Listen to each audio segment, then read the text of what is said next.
Hello दोस्तों, स्वागत है आप सभी का आपके अपने यूट्यूब चैनल उन्नत क्लासेस में। EMRS के लिए हम लोग प्रिपेयर कर रहे हैं। तो उसमें मैंने आपसे कहा था कि हम लोग एज इट इज़ पैटर्न के अकॉर्डिंग चलेंगे। जैसे या जनरल अवेयरनेस के 10 क्वेश्चन आएंगे, रीजनिंग के 15 आएंगे। उस हिसाब से मैंने यहाँ पूरे 100 क्वेश्चन आपके लिए लिए हैं। सारे ही क्वेश्चन जो हैं वो बहुत ही महत्वपूर्ण होने वाले हैं। तो वीडियो को एंड तक जरूर देखिएगा। वीडियो अच्छा लगे तो इसे लाइक और शेयर कर दीजिएगा। चैनल को अभी तक सब्सक्राइब नहीं किया तो सब्सक्राइब कर लीजिएगा। बेल आइकन को भी प्रेस कर लीजिएगा जिससे कि सबसे पहले नोटिफिकेशन आपको मिल सके। तो स्टार्ट करते हैं। DSSB के वीडियोस को आपने बहुत अच्छा रिस्पॉन्स दिया। ऐसे ही आप EMRS के वीडियोस को भी अपना प्यार दिखाइए ताकि हमें भी मुझे भी मोटिवेशन मिले आपके लिए अच्छे अच्छे क्वेश्चंस लेके आने के लिए। तो स्टार्ट करते हैं। पहला प्रश्न है, भारत में कौन सी सड़क योजना 1943 से 63 के बीच में सड़क विकास कार्यक्रम का पहला प्रयास था? देखिए, सड़क विकास कार्यक्रम का जो पहला प्रयास था 1943 से 63 के बीच में वो था नागपुर सड़क योजना। नागपुर सड़क योजना जो है वो आपके सड़क विकास कार्यक्रम का पहला प्रयास था। ये जो है आपके स्टार्ट 1943 से 63 तक इसका था, लेकिन इस योजना ने जो है ये लक्ष्य प्राप्त मतलब 63 से 2 साल पहले ही कर लिया था, यानी 1961 तक ये लक्ष्य प्राप्त कर लिया था। ठीक है, 2 वर्ष पहले से ही। तो ये अगर देखें तो भारत के जो स्टार्टिंग के 20 वर्ष हैं सड़क विकास कार्यक्रम की, वो नागपुर सड़क योजना के नाम से ही जाना जाता है। ऑप्शन नंबर बी इसका राइट आंसर हो जाएगा। नेक्स्ट क्वेश्चन है, डैश लिखित नियमों का एक समूह है जिसे किसी देश में रहने वाले सभी लोगों के द्वारा स्वीकार किया जाता है। तो ये स्वीकार किया जाता है क्या? बिल, विधेयक, डॉक्यूमेंट, प्रपत्र या कॉन्स्टिट्यूशन या संविधान, या फिर ऑप्शन नंबर 4 अगर देखें तो रिट या याचिका। देखिए, जो सभी के द्वारा स्वीकार किया जाता है वो होता है आपका डॉक्यूमेंट। संविधान जो है वो क्या है? एक नियमों का समूह है।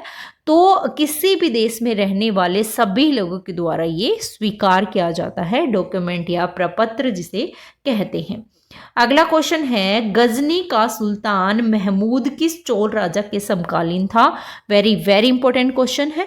तो देखिए, गजनी का सुल्तान था महमूद, वो था चोल शासक राजेंद्र प्रथम के समकालीन। यानी अगर देखिए, चोल साम्राज्य जो है वो जो दक्षिणी भारतीय क्षेत्र हैं उसमें शासन करने वाले सभी साम्राज्यों में सबसे ज्यादा समय तक शासन करने वाला राजवंश माना जाता है। अगर देखें तो 8वीं शताब्दी से लेकर 12वीं शताब्दी तक जो है इन्होंने शासन किया था। और चोल वंश की स्थापना जो है वो की किसने थी? तो विजयालय ने इसकी स्थापना की थी। और उसके बाद में फिर अगर देखें ये राजेंद्र प्रथम, तो ये राजा राजचोल का उत्तराधिकारी था। और चोल राजवंश का स्वर्ण युग माना जाता है राजेंद्र प्रथम के काल को। वेरी वेरी इंपॉर्टेंट है राजेंद्र प्रथम। मल्टीपल एग्जाम्स में क्वेश्चन इससे पूछा जाता है, तो ये ध्यान में रखना है। चोल राजवंश का स्वर्ण युग किसके काल के कहा जाता है? तो वो कहा जाता है राजेंद्र प्रथम के काल को। अगला प्रश्न है, निम्नलिखित कथनों में से कौन सा कथन सही है? तो देखिए, पहला है कि जल एक चक्रीय संसाधन है। बिल्कुल पहला ही आपके सामने सही हो जाएगा। जल एक तरीके से देखें तो चक्रीय संसाधन है, यानी प्राकृतिक और जैविक क्रियाओं के द्वारा हम जो है जल चक्र के माध्यम से जल को दोबारा प्राप्त कर सकते हैं ना। तो राइट आंसर आपका ऑप्शन नंबर ए ही सही हो जाएगा। नेक्स्ट है, दादा भाई नौरोजी एक थे, सैनिक थे, ब्रिटिश अधिकारी थे, व्यवसायी थे या फिर चिकित्सक थे? तो देखिए, दादा भाई नौरोजी जो है वो एक बिजनेसमैन थे, व्यवसायी थे। कैसे? ये जो है वो एक राष्ट्रवादी भी थे, राजनीतिज्ञ भी थे, कानून निर्माता भी थे, विचारक भी थे। और सभी को इतने नाम तो पता है, लेकिन वो एक बिजनेसमैन भी थे, व्यवसायी थे, उद्योगपति थे, है ना। भारत के आर्थिक शोषण पर उन्होंने सबसे ज्यादा प्रकाश डाला था। और इनकी बुक सभी को ही पता होगी, कौन सी थी? Poverty and un British rule in India, जिसमें इन्होंने कौन सा सिद्धांत दिया था, मैं बहुत बार पहले एग्जामों के लिए पढ़ाई थी, उसमें मैंने आपको बताया था धन निष्कासन का सिद्धांत जो है वो इनके द्वारा दिया गया था। बुक का नाम जरूर याद रखना है, poverty and un British rule in India, तो ये ध्यान में रखना है। दादा भाई नौरोजी की बुक थी और इन्होंने 3 बार जो है भारतीय राष्ट्रीय कांग्रेस की अध्यक्षता भी की थी। बहुत ही महत्वपूर्ण बात मैं आपको बता रही हूँ, ध्यान में रखना है। एक की थी 1886 के कलकत्ता अधिवेशन की इन्होंने अध्यक्षता की थी, दूसरी 1893 में लाहौर अधिवेशन था उसकी अध्यक्षता की थी, और तीसरी 1906 में कलकत्ता अधिवेशन हुआ था, इसकी स्थापना की। मतलब अगर देखें कोलकाता में 2 अधिवेशन हुए थे, एक 1886 में और दूसरा हुआ था 1906 में। तो इन्होंने भारतीय राष्ट्रीय कांग्रेस की जो है वो 3 बार अध्यक्षता की है, ध्यान में रखना है आपको। और इन्हें क्या कहकर बुलाते हैं, grand old man of India. किसको, दादा भाई नौरोजी को, ये भी आपको ध्यान में रखना है, grand old man in India. ठीक है, अगला क्वेश्चन देख लेते हैं। दादा भाई नौरोजी के बारे में मैंने सारी बातें आपको बता दी जितनी भी महत्वपूर्ण थी।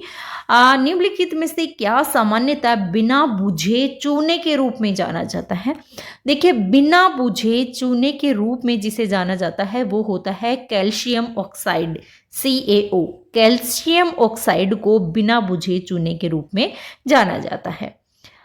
नेक्स्ट क्वेश्चन है, निम्नलिखित में से किस खिलाड़ी का संबंध बॉक्सिंग से है। तो देखिए, अर्चना कामत। अर्चना कामत किससे संबंधित है, टेबल टेनिस से संबंधित है, ध्यान में रखना है, TT से संबंधित है, यहाँ शॉर्ट में लिख देती हूँ। हिमा दास सभी को पता है, एक धावक है हिमा दास, तेज दौड़ने वाली। अगला है मोनिका बत्रा। मोनिका बत्रा क्या है, मोनिका बत्रा भी टेबल टेनिस से ही जुड़ी हुई है। और लवनीना बोरगोहेन जो है वो बॉक्सिंग से जुड़ी हुई है। तो क्वेश्चन हमारा बॉक्सिंग से संबंधित था। किस खिलाड़ी का संबंध बॉक्सिंग से है, तो ऑप्शन नंबर D जो है इसका राइट आंसर हो जाएगा। नेक्स्ट क्वेश्चन है, संसद द्वारा 73वां संविधान 73वां और 74वां दोनों संविधान संशोधन किस वर्ष पारित किए गए थे। तो ये 73वां और 74वां संविधान संशोधन 1992 में जो है वो पारित हुआ था। इसका संबंध किससे है, तो ग्रामीण और शहरी स्थानीय निकायों से संबंधित है। इसमें इनको संवैधानिक दर्जा प्राप्त हुआ था। ग्रामीण स्थानीय निकाय यानी कि पंचायती राज से संबंधित जो भी विषय हैं वो इसके अंतर्गत आते हैं। और इसमें जो ये कौन सा 73वां संविधान संशोधन हुआ था उसमें भाग 9 जो है वो जोड़ा गया था, और शहरी स्थानीय निकायों के लिए भाग 9 क जोड़ा था। तो ये चीज आपको ध्यान में रखनी है।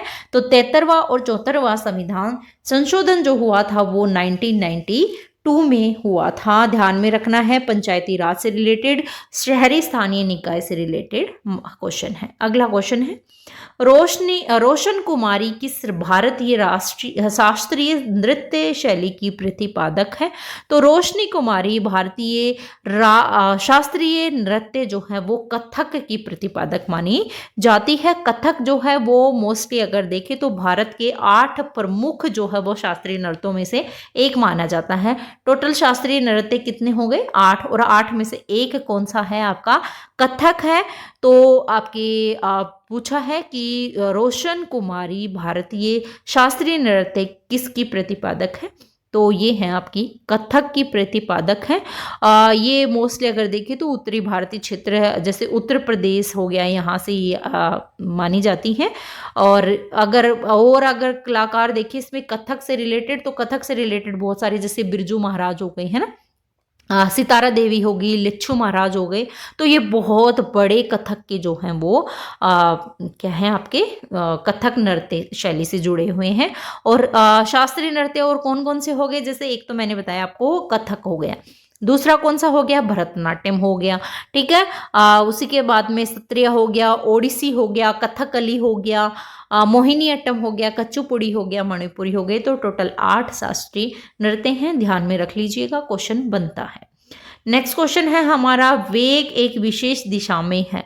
देखिए, वेग जो है एक निश्चित दिशा में तभी चलता है जब क्या होगी, स्पीड होगी, है ना, चाल से, यानी गतिमान वस्तु की स्थिति में समय के साथ जो है वो चेंजेस होते रहते हैं। तो किसी विशेष वस्तु या जो भी एकांक या निश्चित दिशा में चली गई दूरी के वस्तु को क्या बोलते हैं, वेग बोलते हैं। वेग एक मानी जाती है, क्या मानी जाती है, सदिश राशि बोली जाती है, ये ध्यान में रखना है आपको, ठीक है। तो वो वेग जो है एक निश्चित दिशा में तभी तय की गई क्या मानी जाती है, एक विशेष दिशा में तय की गई चाल मानी जाती है, स्पीड मानी जाती है। अब सेकंड पार्ट, मैंने आपसे कहा था एज इट इज मैं पैटर्न को फॉलो कर रही हूँ, जैसा पैटर्न आपका दिया गया है टीयर फर्स्ट के लिए मैं वैसा ही पैटर्न फॉलो कर रही हूँ। 10 क्वेश्चन बोले थे रीजनिंग के, मैंने 10 क्वेश्चन करवा दिए हैं। 10 क्वेश्चन बोले थे जनरल अवेयरनेस के, अब 15 क्वेश्चन आपके रीजनिंग से आते हैं। तो रीजनिंग हम लोग सोल्व करते हैं, कोशिश करूंगी आपको अच्छे से समझाने की।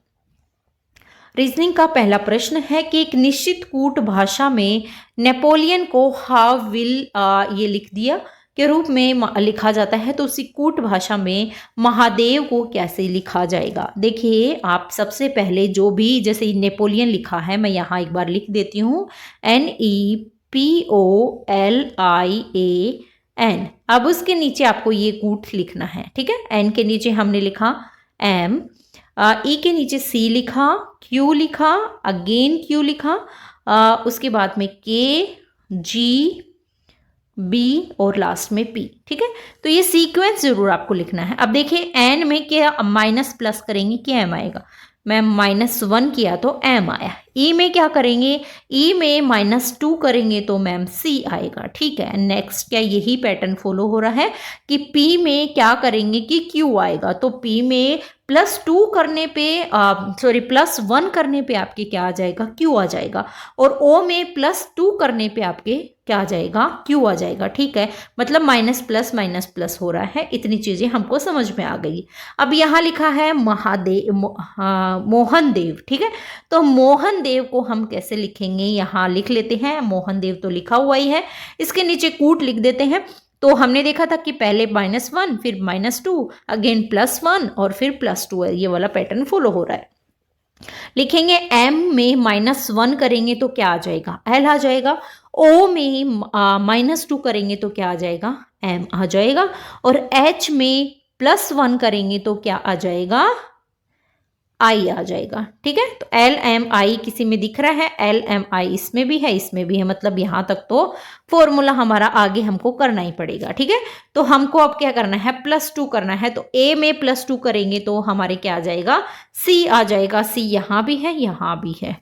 अब अगला नेक्स्ट बचता है हमारे N, तो n में हम लोग क्या करेंगे, n में -1 करने से हमारे क्या आ जाएगा, m आ जाएगा। तो CM इसमें भी है भैया, ये तो पूरा ही करवा के मानेगा, मतलब लास्ट वाला हमको पता करना है, ठीक है। तो लास्ट वाले पैटर्न में कौन सा हो जाएगा, +2 आएगा ना। तो लास्ट में अगर देखें एक बार हम कर लेते हैं, हमने n हो गया, ठीक है।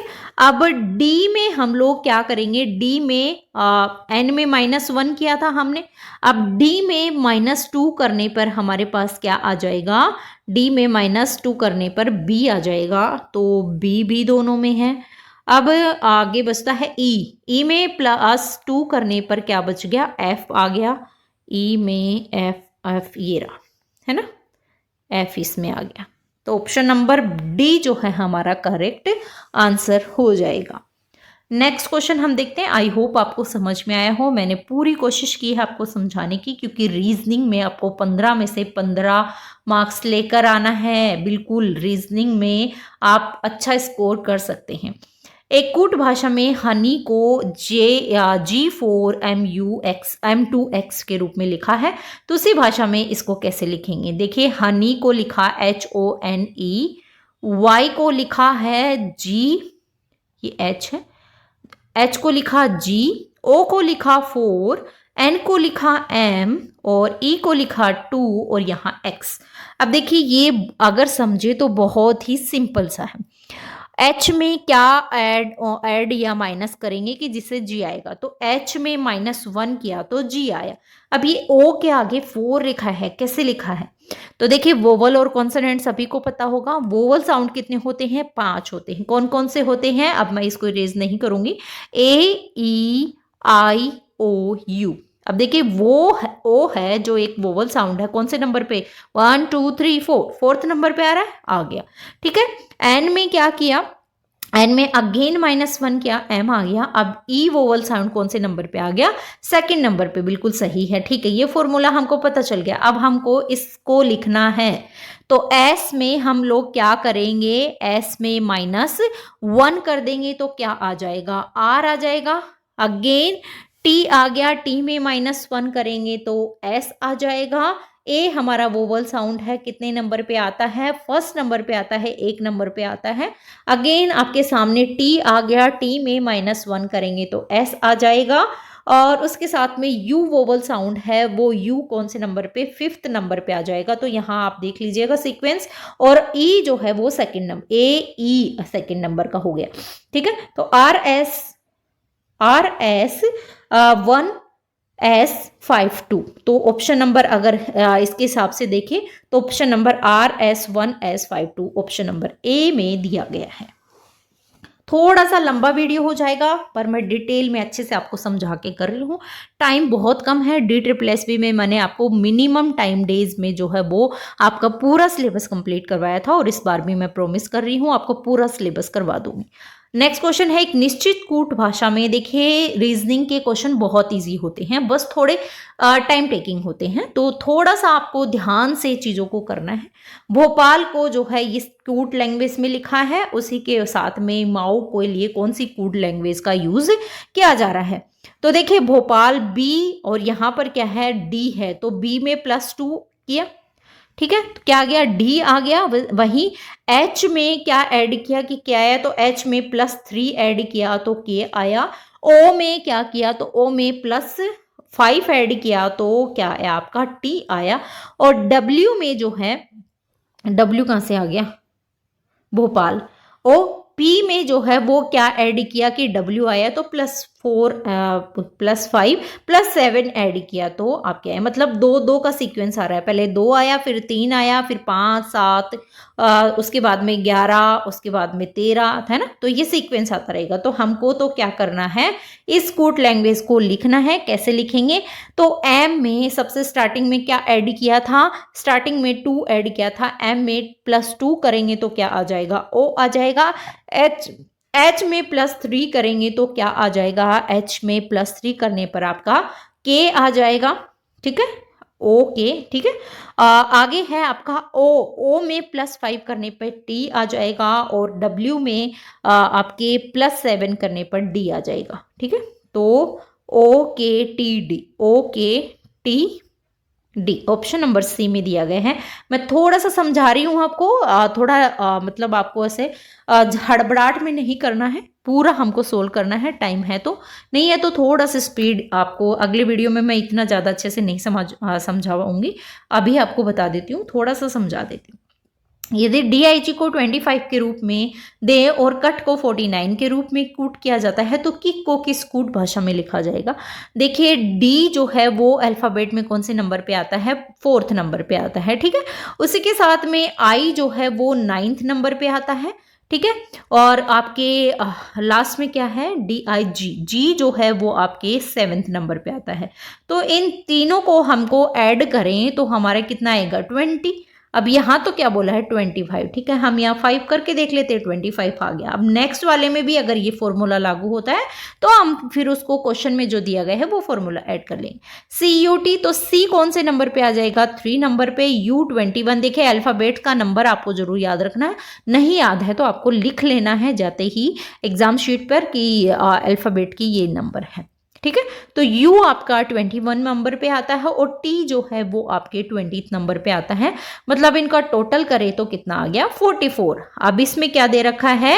49। तो हमने पहले वाले में क्या किया था? 5 ऐड किया था, तो 44 में 5 ऐड किएंगे तो 49, मतलब फॉर्मूला लागू हो रहा है। तो यही सेम चीज हम यहाँ फॉर्मूले के साथ करेंगे। तो किक का अगर देखें तो के जो है वो 11th नंबर पे आता है, आई 9th नंबर पे, सी जो है वो 3rd नंबर पे, अगेन के जो है 11th पे। इनका टोटल अगर देखें तो 34 में 5 ऐड किया तो कितना आया 39। Option number C right answer हो जाएगा। अगला क्वेश्चन है, उस संख्या का चयन करें जो निम्नलिखित श्रेणी में प्रश्न चिन्ह के स्थान पर आएगी। प्रश्न चिन्ह में दे रखा है आपका 3, 12, 36, 80, क्वेश्चन मार्क 248। अब देखिए ये क्वेश्चन ऐसे क्वेश्चन 100% आते ही आते हैं। अब हमको डिफरेंस पता करना है। 3 और 12 में जो है डिफरेंस कितने का हो जाएगा 9 का हो जाएगा। 12 और 36 में 24 का डिफरेंस हो जाएगा। 36 और 80 में जो है वो 44 का हो जाएगा। और 80 और क्वेश्चन मार्क में हमको पता नहीं है कितने का आएगा। और फिर लास्ट में हमारा देखते हैं। तो देखिए ये डिफरेंस अगर देखें तो 9 और 24 में कितने का 15 का डिफरेंस हो गया। 24 और 44 में जो है वो 20 का हो गया। और यहाँ 44 और यहाँ क्वेश्चन मार्क, तो यहाँ 15 20 तो मतलब यहाँ 25 का डिफरेंस हो जाएगा। मतलब यहाँ क्या आएगा अगर हम करें 80 में कितने 69 अगर ऐड करेंगे तो हमारा किसका डिफरेंस हो जाएगा 44 में अगर हम 69 ऐड करेंगे तो हमारा डिफरेंस हो जाएगा कितने का 20 का। ठीक है, 20 फिर 25 है ना, ऐसे है। तो क्वेश्चन अगर हम देखें तो 149 यहाँ आपके आंसर हो जाएगा। आपको अच्छे से समझ में आया होगा। कैसे दोबारा समझा देती हूँ। जैसे 3 और 12 में डिफरेंस देखे तो 9 का है, वहीं 12 और 36 में डिफरेंस देखे तो 24 का है। मतलब इन दोनों में डिफरेंस भी आपको देखना है 15 का हो जाएगा।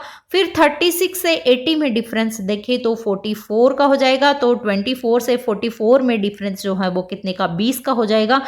मतलब अब हमको 44 से लेकर के जो डिफरेंस है मतलब 44 आ गया। तो यहाँ पर आपका कितना है कि 24 का डिफरेंस। तो 44 में 24 ऐड करेंगे, 25 तो कितने 69। तो 69 हमको 80 में क्या करना है ऐड करना है। तो कितना आ जाएगा आपका 149। ठीक है, option number C correct answer हो जाएगा। अगला क्वेश्चन है, अक्षरों के उस संयोजन का चयन करें जो दी गई अक्षर श्रृंखला के रिक्त स्थानों में क्रमानुसार रखे जाने पर श्रृंखला को पूरा करते हैं। तो fill in the blanks MOZNZ। ठीक है, तो देखिए स्टार्टिंग में अगर देखें तो यहाँ पर M से पहले क्या है Z, तो यहाँ पर भी क्या हो जाएगा Z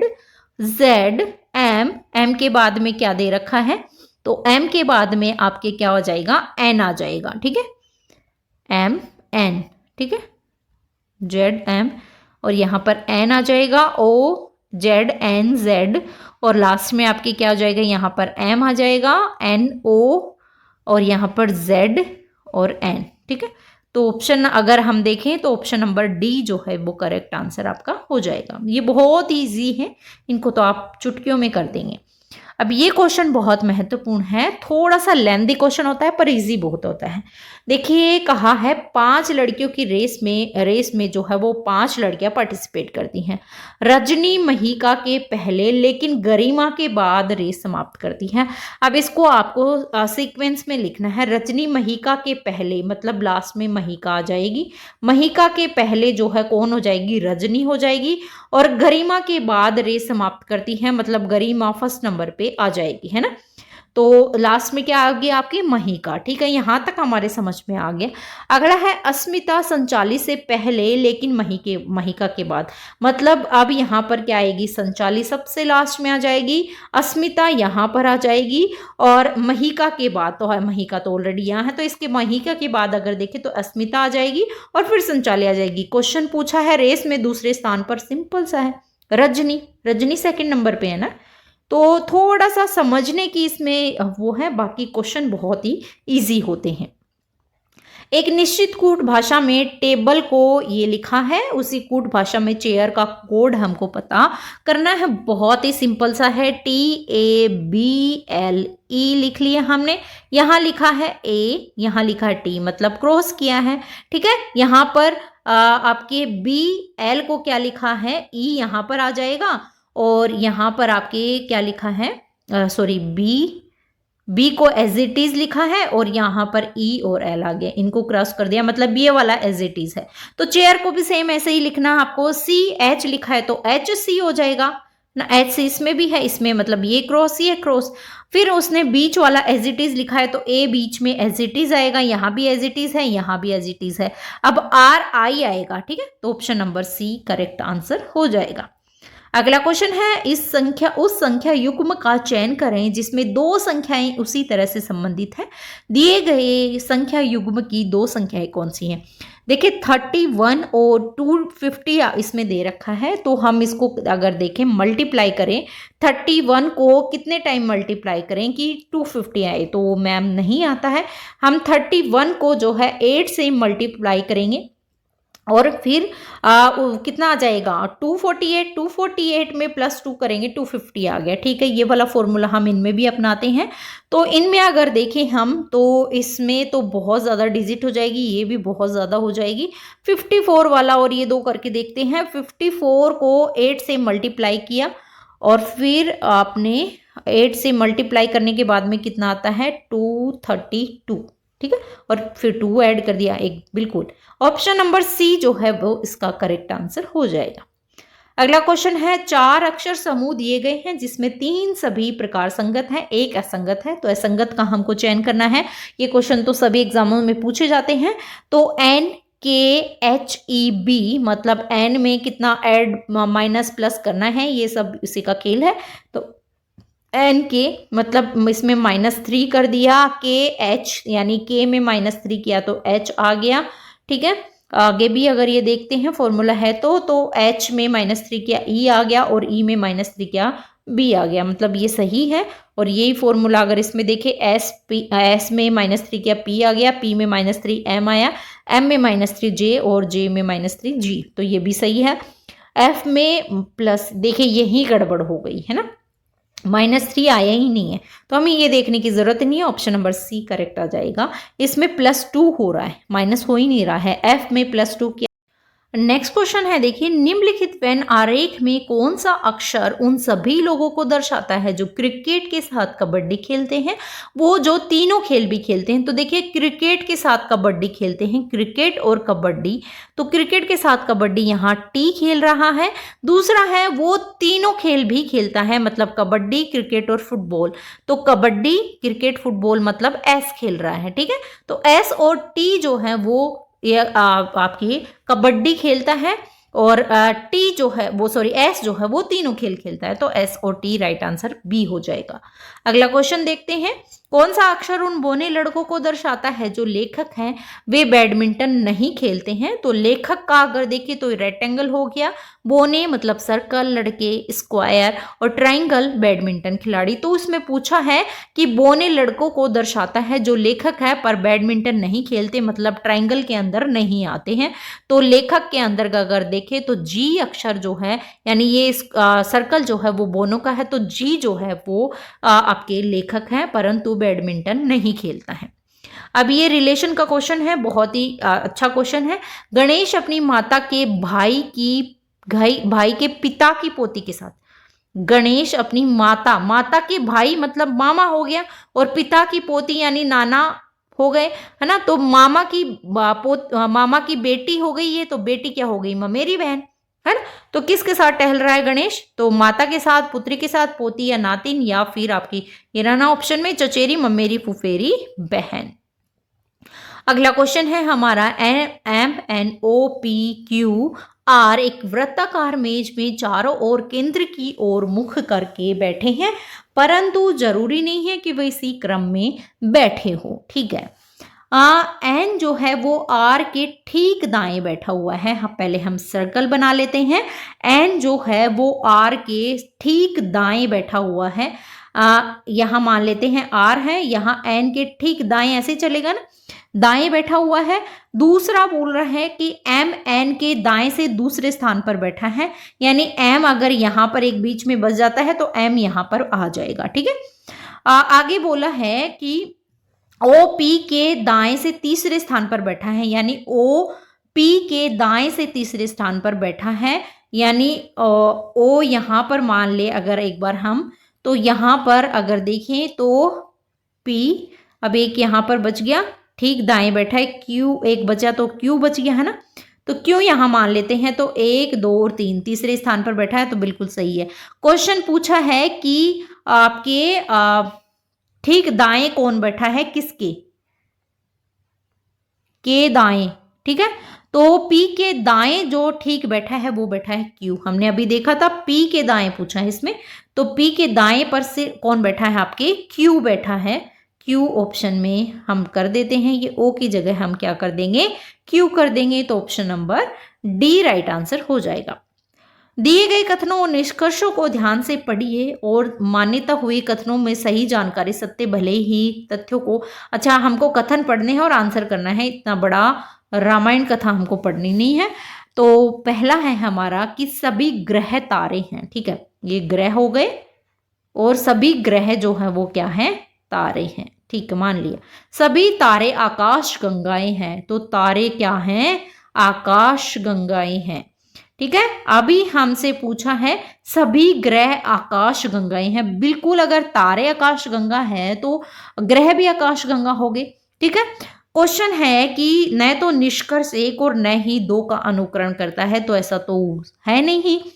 दूसरा है निष्कर्ष 1 और 2 दोनों अनुकरण करते हैं, बिल्कुल इसमें अगर हम देखें दोनों अनुकरण तो नहीं करते हैं, लेकिन ऐसा कह सकते हैं हम कि केवल निष्कर्ष 2 अनुकरण करता है कि सभी ग्रह जो है वो क्या है, आकाश गंगाएं हैं, सभी तारे ग्रह नहीं है, ऐसा तो इसमें बताया नहीं है। तो ऑप्शन नंबर अगर हम देखें तो ऑप्शन नंबर सी जो है, एक बार दोबारा पढ़ लेते हैं, आपकी कंफ्यूजन क्लियर कर देते हैं। सभी ग्रह क्या है, सभी ग्रह तारे हैं, ठीक है, ये ग्रह हो गए, सभी ग्रह तारे हैं और सभी तारे आकाश गंगाएं हैं, मतलब ये तारे हैं, ये आकाश गंगाएं, तो ग्रह सभी तारे ग्रह हैं, सभी ग्रह तारे हैं, ठीक है।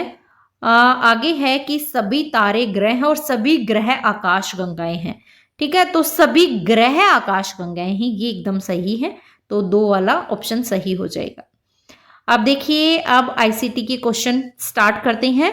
आपकी जर्नल अवेयरनेस हो गई है, रीजनिंग एबिलिटी हो गई है, अब आती है आईसीटी।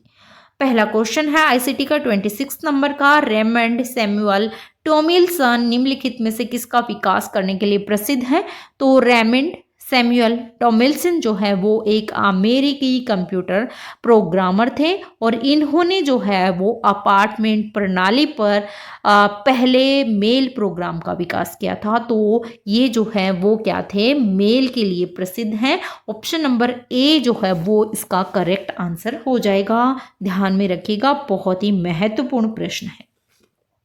नेक्स्ट क्वेश्चन है कि एक नेटवर्किंग शब्द है जिसका संदर्भ होता है, ठीक है, डीएनएस। डीएनएस जो है वो एक नेटवर्किंग शब्द है जिसका अर्थ होता है, डीएनएस की फुल फॉर्म पूछी है, डोमेन नेम सिस्टम इसकी फुल फॉर्म होती है। डोमेन नेम सिस्टम जो है वो कंप्यूटर सेवाओं का एक निजी नेटवर्क होता है जो कि आपके जो भी संसाधन हो उनके लिए एक नामांकन प्रणाली ये उसके अंतर्गत आता है। तो डोमेन नेम सिस्टम डीएनएस का फुल फॉर्म है, नेटवर्किंग शब्द है। अगला क्वेश्चन है कंप्यूटर के संदर्भ में वोम किसका संक्षिप्त रूप है, तो वोम जो है इसका संक्षिप्त रूप है आपके write once read many, write once read many, option number A correct answer हो जाएगा। अगला क्वेश्चन देख लेते हैं, रीजनिंग में थोड़ा टाइम लग गया, फटाफट कर लेते हैं। वर्ड प्रोसेसर में आमतौर पर उपयोग में लाने जाने वाली कमांड और टूल तक पहुंच आसान बनाने के लिए किस बार का यूज़ किया जाता है, तो ये बार यूज़ की जाती है, किसका यूज़ किया जाता है, देखिए वर्ड प्रोसेसर में मोस्टली जो यूज़ करते हैं वो किए जाते हैं कमांड और टूल्स, ठीक है, उनको कमांड और टूल्स तक पहुंचाने के लिए किसका टूल बार का यूज़ किया जाता है, तो ये टूल बार आपके राइट आंसर डी हो जाएगा, टूल नहीं टूल है, ठीक है, टूल बार का यूज़ किया जाता है। टूल बार जो है वो क्या होता है, एक इंटरनेट ब्राउज़र होता है, इंटरनेट ब्राउज़र होता है आपका टूल बार, ठीक है। जो कि ब्राउजिंग जो अनुभव है उनको यूज़ किए जाने के लिए, जैसे आप मान लीजिए कि मौसम टूल बार हो गया, स्थानीय समाचार हो गया, उसी के साथ में सर्च इंजन टूल बार, ये सारे स्थापित किए जाते हैं तो टूल बार का यूज़ किया जाता है। वेब पेज पर आड़ी रेखा यानी क्षैतिज रेखा यानी कि हॉरिजॉन्टल लाइन निवेश यानी इंसर्ट करने के लिए किस आवरण या टैग का यूज किया जाता है, तो ये टैग है आपके वेब पेज पर आड़ी या फिर हॉरिजॉन्टल जो इंसर्ट लाइन होती है उनके लिए इस वाले टूल का यूज किया जाता है। यानी कि आपके जो गूगल बॉक्स है उसमें कंट्रोल प्लस एंटर के समान ये यूज होता है, तो ग्रेटर देन एच आर और लेस देन। ठीक है, अगला क्वेश्चन है हमारा, कंप्यूटरिंग का कौन सा प्रकार कम्युनिकेशन स्टोरेज और यहाँ तक कि एप्लीकेशन को पूर्ण नेटवर्क सर्विस में रूप में लाता है? तो देखिए जो आपका क्लाउड कंप्यूटरिंग है ना, कंप्यूटिंग, ये कम्युनिकेशन स्टोरेज और एप्लीकेशन को पूरे नेटवर्क सर्विस के रूप में करता है। यानी कि क्लाउड कंप्यूटिंग एक कंप्यूटिंग का ही भाग माना जाता है। तो ये कम्युनिकेशन है, स्टोरेज और एप्लीकेशन पूरा नेटवर्क की सर्विस प्रोवाइड करवाता है। किस संचार के प्रकार में डाटा का संचरण एक समय में दोनों दिशाओं में संभव होता है? तो ये दोनों दिशाओं में संभव जो होता है ये आपके पूर्ण ड्यूप्लेक्स के माध्यम से होता है। यानी कम्युनिकेशन चैनल जो है वो कितने टाइप्स के होते हैं? 3 टाइप्स के होते हैं। एक सिंप्लेक्स होता है, एक अर्ध डुप्लेक्स होता है और एक पूर्ण डुप्लेक्स होता है ना। तो 3 टाइप के होते हैं, तो दोनों दिशाओं में संभव करता है वो फुल डुप्लेक्स होता है। Option number B correct answer हो जाएगा।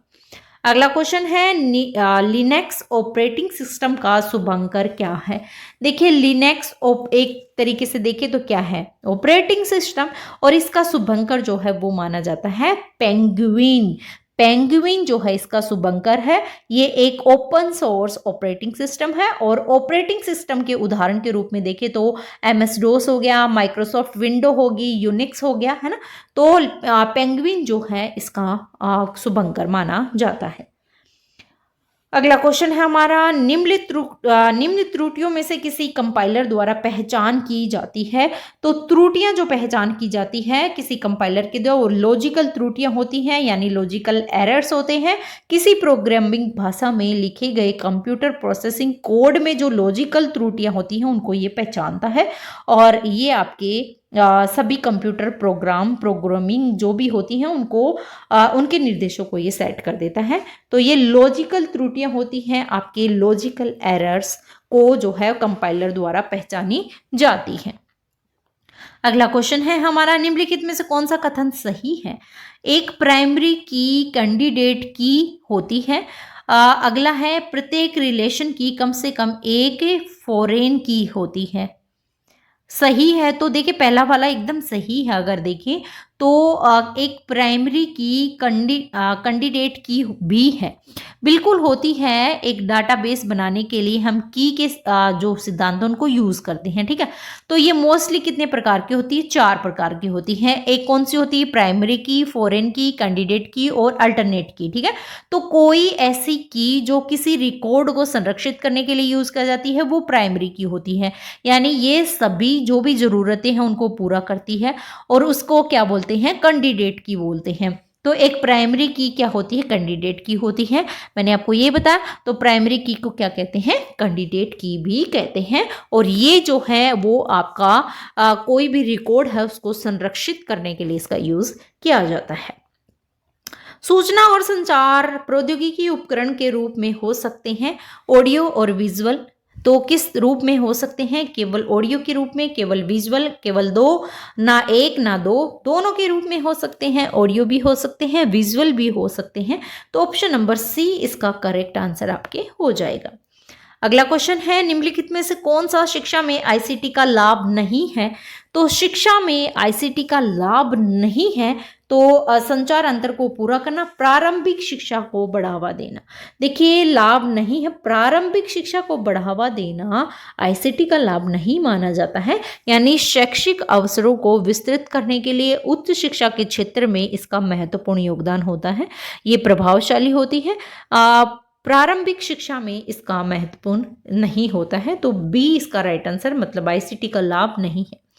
निम्नलिखित में से कौन सा आईसीटी का उपयोग नहीं है? तो आईसीटी का उपयोग जो है कला, शिक्षा, प्रशासन या रटना, देखिए रोड लर्निंग कहीं भी सही नहीं होती है, तो रटना आईसीटी का उपयोग नहीं है। आईसीटी सॉफ्टवेयर और हार्डवेयर सिस्टम का एक पैकेज होता है जो मोस्टली शिक्षण पद्धतियों की सहायता के लिए, जैसे आपके डिजिटल एड से इसमें यूज किया जाता है, तो डी राइट आंसर इसका हो जाएगा। आईसीटी का पूर्ण प्रपत्र डैश है और एक बाइट में कितने बिट्स होते हैं? क्वेश्चन बहुत ही इंटरेस्टिंग, बहुत ही अच्छा क्वेश्चन है। तो आईसीटी का पूर्ण प्रपत्र अगर देखिए, पूरा नाम, पूर्ण प्रपत्र मतलब स्टैंड फॉर, तो पूरा नाम इसमें पूछा है, ये पूरा नाम है इंफॉर्मेशन एंड कम्युनिकेशन टेक्नोलॉजी। मैं पहले भी आपको बता चुकी हूँ, आईसीटी के क्वेश्चन में करवा चुकी हूँ। और आगे पूछा है इसके एक बाइट में 8 बिट्स होते हैं, तो 8 देख लेते हैं, ये रहा हमारे सामने 8। ठीक है, तो ऑप्शन नंबर सी इसका करेक्ट आंसर हो जाएगा। नेक्स्ट क्वेश्चन है, शिक्षा के क्षेत्र में आईसीटी के सबसे महत्वपूर्ण योगदानों में से एक है। देखिए, शिक्षा के क्षेत्र में आईसीटी के सबसे महत्वपूर्ण योगदानों में से शिक्षा के लिए आसान पहुंच, कार्यभार के लिए आसान पहुंच, पुस्तकों के लिए आसान पहुंच या अधिगम के लिए आसान पहुंच। आईसीटी यानी कि इंफॉर्मेशन एंड कम्युनिकेशन टेक्नोलॉजी जो है वो अधिगम शिक्षण और मूल्यांकन में सहयोग देता है, यानी आईसीटी जो है अधिगम क्षेत्र में विशेष रूप से महत्वपूर्ण योगदान देता है। अब हमारे अगला पार्ट आता है टीचिंग एप्टीट्यूड का, बहुत बहुत महत्वपूर्ण है।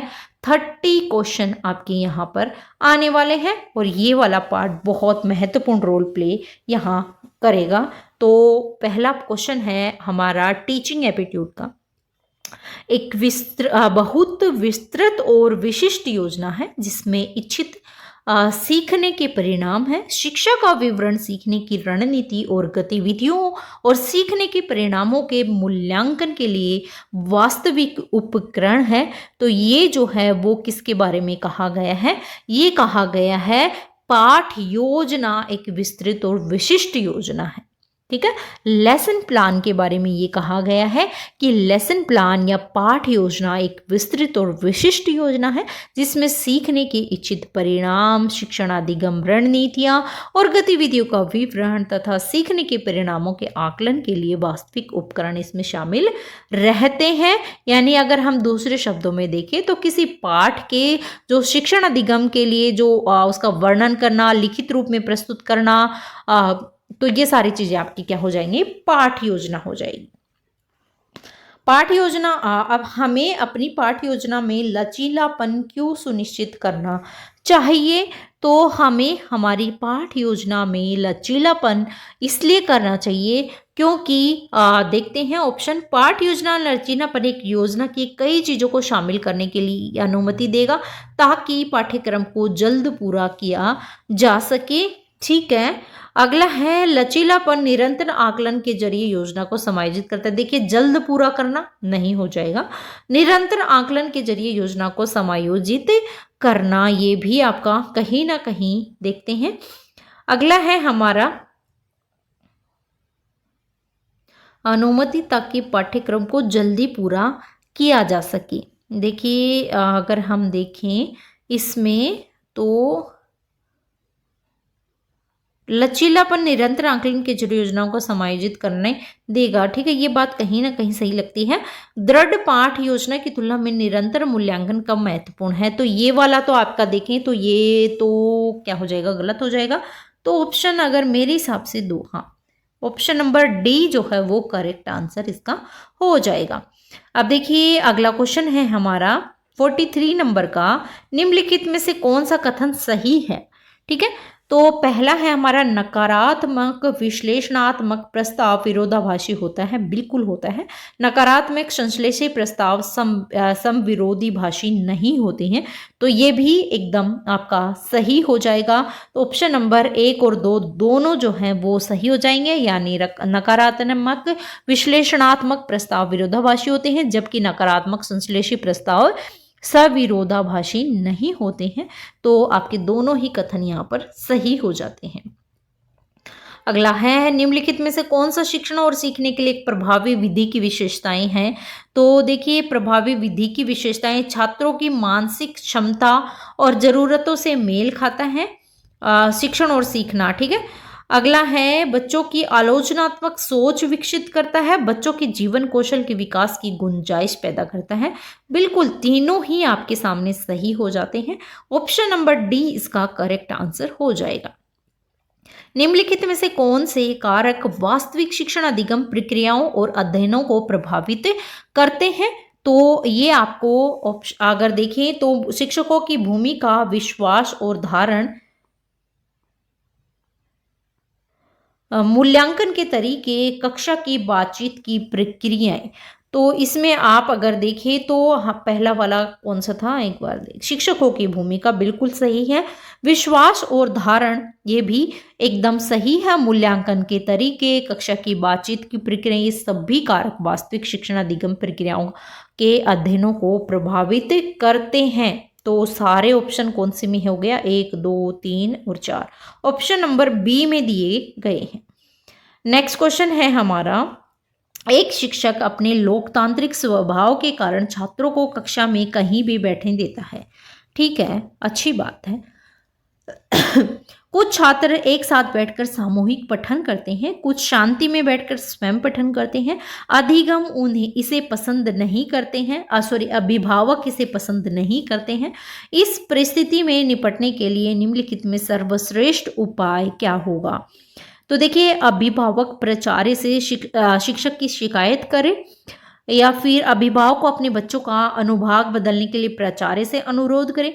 अभिभावक शिक्षक के प्रति विश्वास रखे और शिक्षक के समस्याओं के बारे में चर्चा करें। देखिए कंप्लेन करना कोई अच्छी बात नहीं है। आप डायरेक्ट शिक्षक से जो है उसके जो लोकतांत्रिक स्वभाव है उसके बारे में छात्रों में, मतलब उसको कहीं भी, छात्रों को कक्षा में कहीं भी बिठाया जाए, ये शिक्षक पर डिपेंड करता है। तो आपको जो है एक टीचर पर जो है अभिभावक को विश्वास रखना चाहिए और जो भी समस्याएं हैं उनके बारे में उनसे चर्चा करनी चाहिए। घबराना नहीं चाहिए अभिभावक को, बल्कि शिक्षक के प्रति विश्वास रखना चाहिए और जो भी समस्या उसके बारे में चर्चा करनी चाहिए। तो सी करेक्ट आंसर इसका हो जाएगा। अभिभावक विद्यालय से निकालिए तो बहुत ही गलत चीज है। श्याम पलक तालीम को कौन सी श्रेणी या समूह में समाविष्ट किया जाता है। तो ये दृश्य साधन होता है श्यामपट आपका। अगला क्वेश्चन है हमारा, निम्नलिखित में से कौन सा आधुनिक परीक्षाओं के बारे में सही है। आधुनिक परीक्षाओं के बारे में याद करने की क्षमता पर ध्यान दे, focus on the capacity of reproduce यानी प्रजनन की क्षमता पर ध्यान दे। देखिए याद करने की क्षमता पर ध्यान दे। अगला है हमारा प्रजनन की क्षमता पर ध्यान दे। देखिए आपकी जो आधुनिक परीक्षाएं हैं वो याद करने और उत्पादन की क्षमता पर ध्यान देती है। तो अगर देखें तो दोनों ही चीज़ें सही हैं, यानी परीक्षाएं ऐसी होनी चाहिए जो याद करने को भी क्या करे, ज़्यादा से ज़्यादा प्रमोट करे और समझ को भी प्रोत्साहित करे, है ना। तो परीक्षाएं तभी जो है वो ज़्यादा इसमें होगी, मतलब अच्छी होगी। तो समझ को बढ़ावा इसमें दिया जाता है, याद करने को भी क्षमता को भी ध्यान में रखना जाता है, रटना नहीं है, ठीक है, रटने को बढ़ावा यहाँ नहीं दिया जाता है। तो याद करने की क्षमता और प्रजनन की क्षमता, तो अगर 1 और 2 बोथ 1 और 2 ऑप्शन नंबर बी में यहाँ दिए गए हैं। पोर्टफोलियो मूल्यांकन के निम्नलिखित में से छात्रों का कौन से कार्यों को काम में लिया जाता है। पोर्टफोलियो का पूछा है इसमें। तो देखिए पोर्टफोलियो के बारे में बच्चे द्वारा पढ़ी गई कहानी की पुस्तकों की सूची, पत्तियों, वस्तुओं आदि का संग्रह, बच्चों की स्वायत्ता मूल्यांकन शीट के नमूने। देखिए पोर्टफोलियो में जो है अगर हम देखें तो मूल्यांकन के लिए बच्चों द्वारा पढ़ी गई कहानियां भी आती हैं, पुस्तकों की सूची, पत्तियां, वस्त्र आदि सभी का संग्रह, बच्चों की स्वयं मूल्यांकन शीट के नमूने, ये सब काम में लिए जाते हैं। तो पोर्टफोलियो अगर देखिए एक तरीके की ये फाइल होती है जिसमें किसी व्यक्ति या जो भी बालक है उसके जीवन की सारी चीज़ों का क्रमबद्ध जानकारी एकत्र की जाती है, यानी बच्चे ने क्या क्या उपलब्धि हासिल की है और क्या क्या इसमें कमियां रही हैं, ये सारी चीज़ें पोर्टफोलियो में अंकित की जाती हैं। तो ऑप्शन नंबर अगर देखें तो 1 2 3 ऑप्शन नंबर सी में यहाँ पर दिया गया है। अगला क्वेश्चन है, मूल्यांकन का सर्वाधिक अर्थपूर्ण राह है। देखिए, मूल्यांकन का सर्वाधिक अर्थपूर्ण राह जो है वो निरंतर और विस्तृत मूल्यांकन माना जाता है। यानी मूल्यांकन में निरंतरता का मतलब क्या होता है कि आकलन को शिक्षण अधिगम प्रक्रिया में एक नियमित गतिविधि के रूप में बनाना, है ना। यानी आपके शिक्षण के साथ साथ ये चलता रहे, ठीक है। तो निरंतर और विस्तृत मूल्यांकन। अगला क्वेश्चन है हमारा, बहु कक्षा शिक्षण के दौरान किसी भी प्रकार का समूह बनाते समय निम्नलिखित में से किन बातों का ध्यान रखना चाहिए। तो देखिए, आपके बहु शिक्षण से मतलब होता है कि एक अध्यापक द्वारा बहुत सी कक्षाओं को क्या करना, एक साथ पढ़ाना, है ना। तो बहु कक्षा शिक्षण को उचित रूप से चलाने के लिए जो है बहुत सारी चीज़ों का यूज़ किया जाता है। जैसे पाठ्य पुस्तकों का समय का डिवीज़न किया जाता है, विभाजन होता है, छोटे छोटे समूह में बांटा जाता है, विद्यार्थी की रुचि का ध्यान रखा जाता है, ठीक है। तो देखते हैं, छोटे समूह होना यानी 4-5 छात्र एक साथ हो, ठीक है। विद्यार्थियों को उनकी रुचि आवश्यकताओं के अनुसार होना चाहिए। तो दोनों ही में यहाँ पर सही उत्तर हो जाएंगे।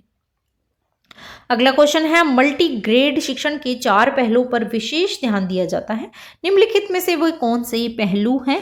मल्टी ग्रेड, देखिए मल्टी ग्रेड विषय यानी बहुकक्षा शिक्षण ये जिसको कहते हैं, तो ये अध्यापक द्वारा बहुत सी कक्षाओं को एक साथ यहाँ पर पढ़ाया जाता है। अभी जस्ट मैंने आपको बताया था बहुकक्षा शिक्षण।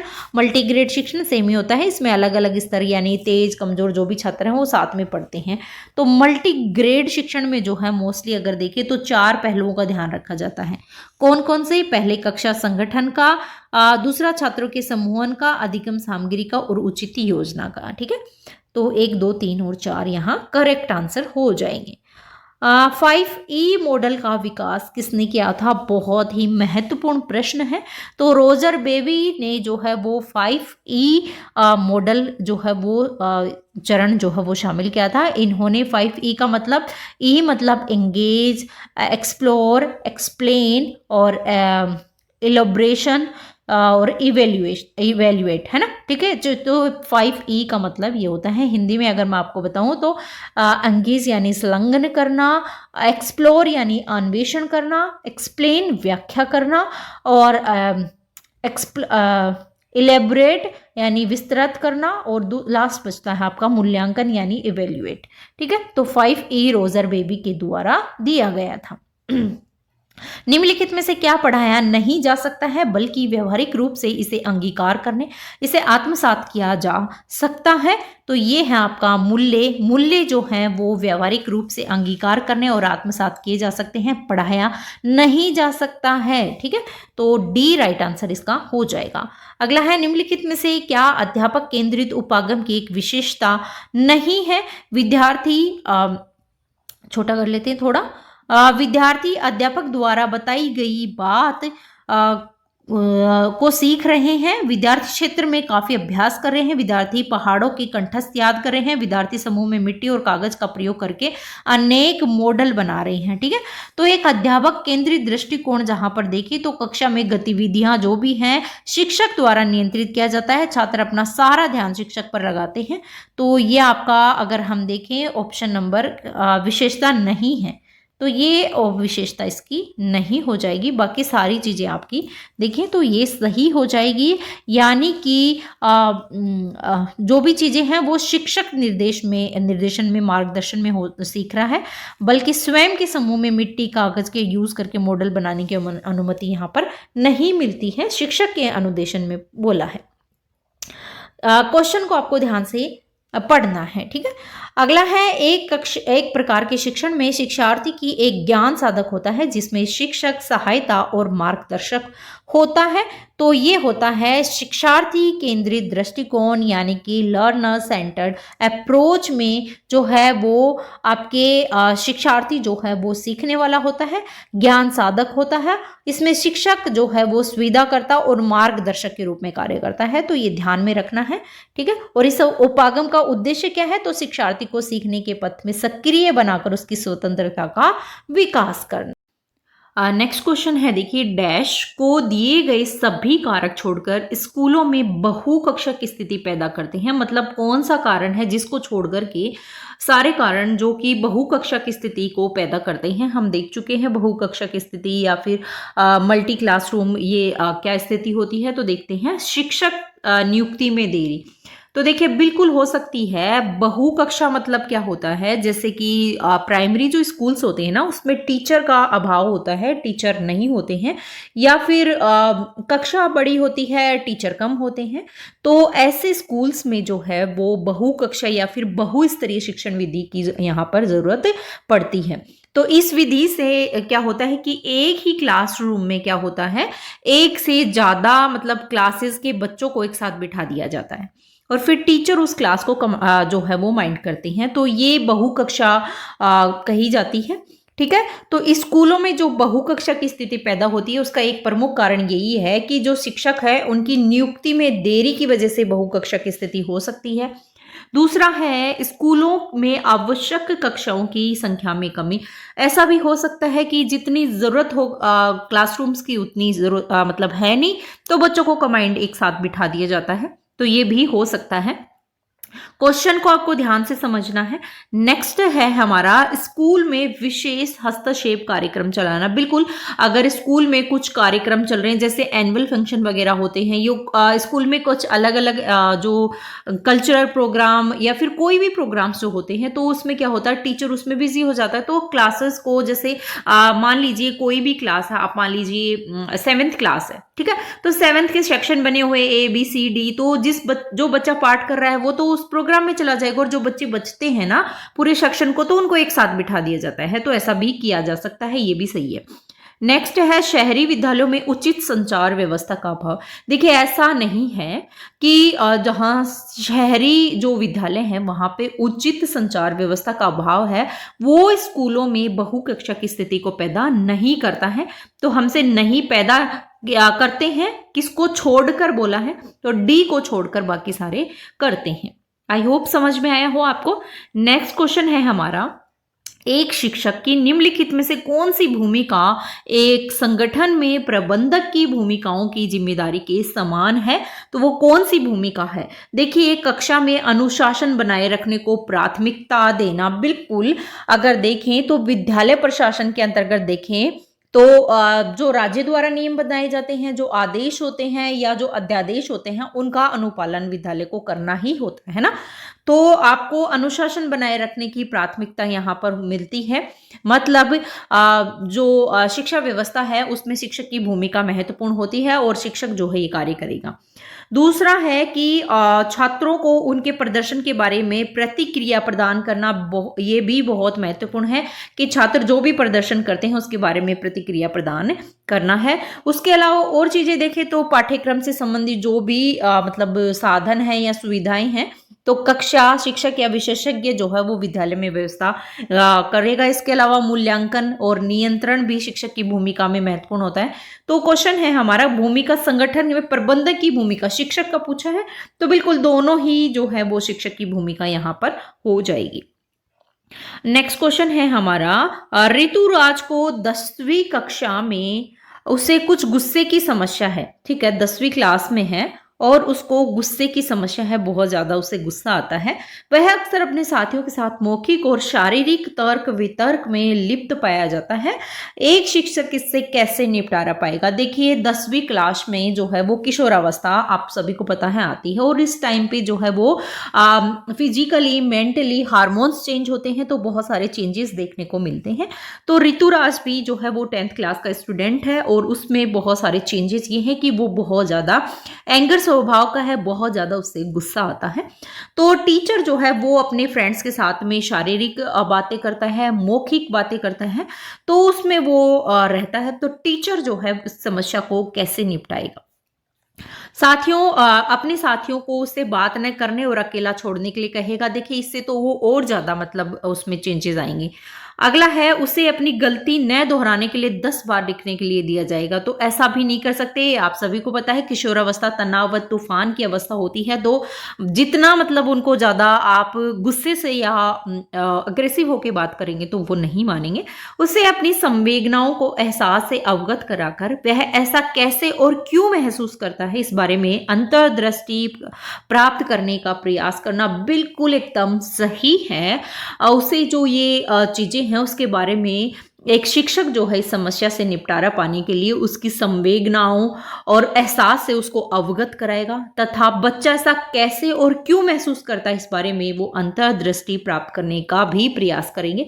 तो डेफिनेटली ऑप्शन नंबर सी के साथ हम जाएंगे, option number C. Next question है, देखिए, विद्यालय के बच्चे एक ऐसे अध्यापक से शैक्षिक रूप से सर्वाधिक प्रभावित होते हैं जो कि भावनात्मक रूप से अपरिपक्व हो, उसे अपने विषय की आंशिक समझ हो या फिर वह अपने विषय को तर्क संगत ढंग से आयोजित करने में कमजोर हो या विषय वस्तु को समेकित करने में कठिनाई महसूस करता हो।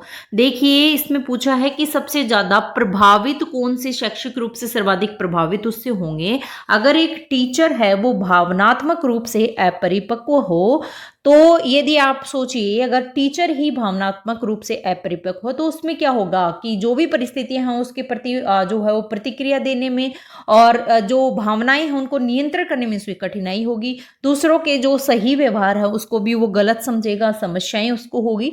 तो इसका दुष्प्रभाव जो है वो बच्चों के अध्ययन पर पड़ेगा। तो डेफिनेटली हम राइट आंसर हमारा ए हो जाएगा। नेक्स्ट क्वेश्चन है, एक अध्यापक पहले नियम और सिद्धांत के बारे में बताता है और फिर संकल्पना को स्पष्ट करने के लिए कुछ उदाहरण देता है। तो ये कौन सा उपागम जो है वो अपना रहा है।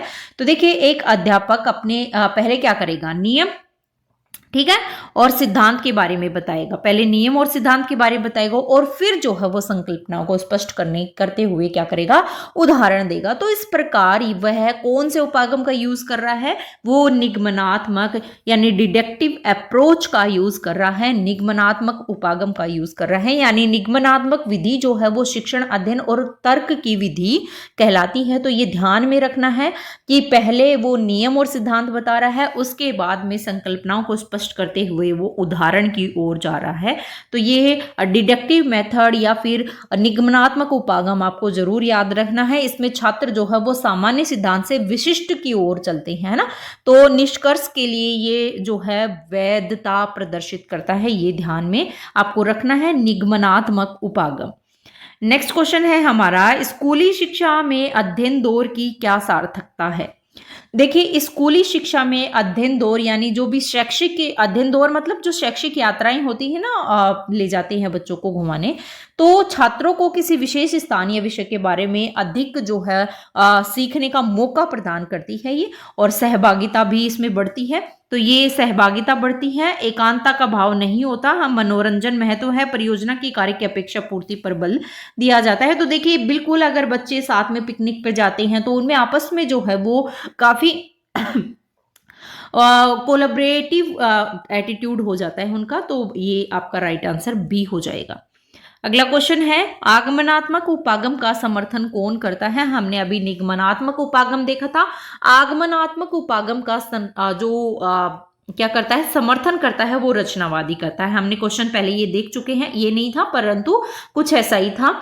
तो आगमनात्मक उपागम का जो समर्थन करता है वो कॉन्स्ट्रक्टिविस्ट जो होते हैं, रचनावादी होते हैं, वो करते हैं। यानी रचनावादी दृष्टिकोण वो है संज्ञानवादी अधिगम से संबंधित है, और इसमें जो है वो ज्ञान की रचना होती है, ज्ञान अर्जित नहीं किया जाता, ये ऐसी बातें बताई जाती है। यानी अधिगम एक सक्रिय प्रक्रिया मानी जाती है। तो ये ध्यान में रखिएगा, आपको राइट आंसर इसका सी हो जाएगा। अगला क्वेश्चन है, कौन सी विधि लिखित और मौखिक पाठ के विरुद्ध है और क्रिया प्रदर्शन या वास्तविक वस्तुओं के माध्यम से शब्दों के अर्थ बताने पर केंद्रित है। तो कौन सी विधि ये मानी जाती है। क्वेश्चन एक बार दोबारा से आपको पढ़ना है, कौन सी विधि लिखित और मौखिक पाठ के अनुवाद के विरुद्ध है। ठीक है, तो कुछ वर्ड्स होते हैं उनको आपको स्पेशल ध्यान में रखना है, जैसे इसमें विरुद्ध पूछा है, और क्रिया प्रदर्शन या वास्तविक वस्तुओं के माध्यम से शब्दों के अर्थ बताने पर केंद्रित है। तो ये विधि आपकी मौखिक, ऑडियो भाषाई, व्याकरण अनुवाद या प्रत्यक्ष, बिल्कुल प्रत्यक्ष विधि में लिखित और मौखिक पाठ के अनुवाद के बिल्कुल विरुद्ध मानी जाती है, और क्रिया प्रदर्शन या वास्तविक के माध्यम से शब्दों के अर्थ बताने पर यह केंद्रित होती है।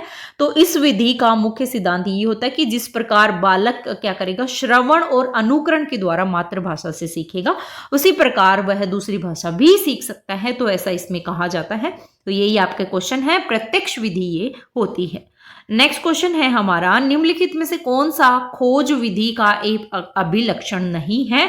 खोज विधि का यानी डिस्कवरी मेथड का कौन सा एक अभिलक्षण नहीं है? पहला कहता है कि इसमें स्पष्ट रूप से उल्लेखित उद्देश्य के साथ एक समस्या कक्षा को सौंपी जाती है और प्रत्येक बच्चे को अपने लिए कुछ खोजने के लिए जिम्मेदारी महसूस कराई जाती है। दूसरा कह रहा है कि जब भी छात्रों को आवश्यकता महसूस होती है सहायता प्रदान की जाती है। हालांकि शिक्षक को आगमनात्मक विधि द्वारा छात्रों से सब कुछ प्राप्त करने का प्रयास करना चाहिए। देखिए, अगर हम देखें खोज विधि, तो खोज विधि सबसे पहले दी किसने थी? तो खोज विधि जो है वो ह्यूरिस्टिक विधि है, यानी जो व्यक्ति है वो स्वयं खोज करके अपने आप सीखने की विधि ये मानी जाती है। खुद खोज करता है और खुद ही से सीखता है। इस विधि में जो है वो अध्यापक किसी विषय वस्तु की व्याख्या सीधे ढंग से नहीं करते हैं, बल्कि प्रश्नों के साथ छात्रों को स्वयं खोजने के लिए बाध्य करता है। तो अगर हम देखें, पहला हमारा कह रहा है कि स्पष्ट रूप से उल्लेखित उद्देश्य के साथ समस्या कक्षा को सौंपी जाती है और प्रत्येक बच्चे को अपने लिए कुछ खोजने की जिम्मेदारी महसूस करवाई जाती है।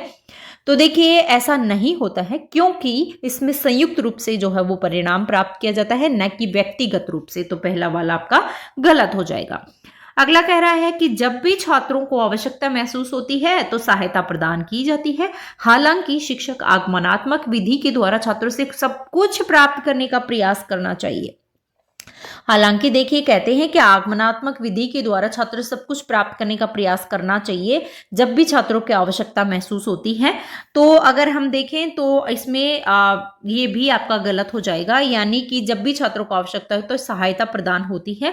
तो हालांकि आगमनात्मक विधि छात्र सब कुछ प्राप्त करने का प्रयास किया, ऐसा भी नहीं होता है। तो इसके ऑप्शन दोनों ही आपके सामने गलत हो जाएगा, नीदर 1 नॉट 2। ठीक है, तो ना ही 1 ना ही 2। अगला क्वेश्चन है, देखिए, निम्नलिखित में से क्या समविभाग का प्रबल पक्ष नहीं है? ठीक है, आपको नहीं वर्ड देखना है। इसके फलस्वरूप सहयोग करने और विद्यार्थियों की प्रगति के संबंध में चिंतन का अवसर प्रदान करता है। बिल्कुल, देखिए, समविभाग यानी कि पोर्टफोलियो। तो पोर्टफोलियो क्या होती है? एक तरीके की रिपोर्ट होती है, फाइल होती है, जिसमें कि जो स्टूडेंट होता है, विद्यार्थी होता है, उसकी शैक्षिक और गैर शैक्षिक जो भी उसकी मतलब गतिविधि होती है उनको क्रमबद्ध तरीके से एकत्र करके रखा जाता है ना। तो इसके द्वारा सहयोग करने और विद्यार्थियों की प्रकृति के संबंध में चिंतन करने का अवसर प्रदान करता है। तो ऐसा तो होता है, इसने पूछा है नहीं होता है। ठीक है, अगला है, इससे विद्यार्थियों को दायित्व से मुक्त करने में सहायता मिलती है। देखिए, यहां गलती हो जाती है। इसमें पोर्टफोलियो में जो है विद्यार्थियों को दायित्व से मुक्त करने में सहायता मिलती है, ये कथन आपका गलत हो जाएगा। मतलब जो पोर्टफोलियो है इसका प्रबल पक्ष नहीं माना जाएगा। तो गलत ही पूछा था, तो ये है। बाकी ये आप पढ़ लीजिएगा, ये दोनों सही है। गलत पूछा था, ऑप्शन नंबर बी करेक्ट हो जाएगा। अगला क्वेश्चन है, साक्षात्कार के दौरान अध्यापक में निम्नलिखित में से किस गुणवत्ता का मूल्यांकन किया जाना चाहिए? तो देखिए, साक्षात्कार के दौरान विषय का ज्ञान और हास्य विनोद भाव तो किया जाना चाहिए। हास्य विनोद भाव यहाँ पर अगर कहें तो नहीं होगा। उत्तम संप्रेषण और समालोचनात्मक चिंतन, ऐसा जरूरी है कि जो साक्षात्कार है उसके टाइम पे जो अध्यापक है उसमें उत्तम संप्रेषण और जो भी समालोचनात्मक चिंतन है उसकी गुणवत्ता का मूल्यांकन करना आवश्यक है। क्योंकि यदि अध्यापक में उत्तम संप्रेषण का गुण ही नहीं होगा, गुण होगा तभी वह उत्तम भाव और विचार के साथ विद्यार्थियों को क्या करेगा, पढ़ा पाएगा, उनके साथ अच्छे से इंटरेक्ट कर पाएगा। अध्यापक में समालोचनात्मक चिंतन का गुण भी होना चाहिए, जिसमें विद्यार्थियों में जो भी कल्पनाशीलता होती है, जो भी सृजनशीलता होती है, उससे वो अधिगम कराने में निपुण हो, जो कि एक बालक के विकास में महत्वपूर्ण भूमिका निभाता है। तो ये बहुत इंपॉर्टेंट है। गुड कम्युनिकेशन और क्रिटिकल थिंकिंग होनी चाहिए किसके अंतर्गत, एक टीचर में, और ये इंटरव्यू के दौरान पता करना जरूरी है। अगला है, निम्नलिखित में से क्या कक्षा में श्रव्य अनुदेशनात्मक सामग्री का उदाहरण है? रेडियो। देखिए, श्रव्य अनुदेशनात्मक सामग्री, तो श्रव्य हमारा क्या हो जाएगा, रेडियो हो जाएगा। श्रव्य अनुदेशनात्मक यानी जिससे केवल श्रवण क्या किया जाए, इंद्रियों का यूज करके सिर्फ सुना जाए। है ना। तो श्रवण रेडियो में हमें दिखाई तो नहीं देता, टेलीविजन में देखते हैं, चार्ट पेपर भी हम देखते हैं, त्रिआयामी 3D मॉडल भी हम देखते हैं। तो आपके रेडियो जो है एक तरीके से श्रव्य मॉडल माना जाता है जिसमें सुनकर ज्ञान प्राप्त किया जाता है। उसी के साथ में अगर और देखें हम श्रव्य, तो ग्रामोफोन हो गया, ठीक है, पूछा जाता है एग्जाम में, ग्रामोफोन हो गया, लिंग्वाफोन हो गया, टेप रिकॉर्डर हो गए, सारे ही श्रव्य अनुदेशनात्मक सामग्री के उदाहरण माने जाते हैं।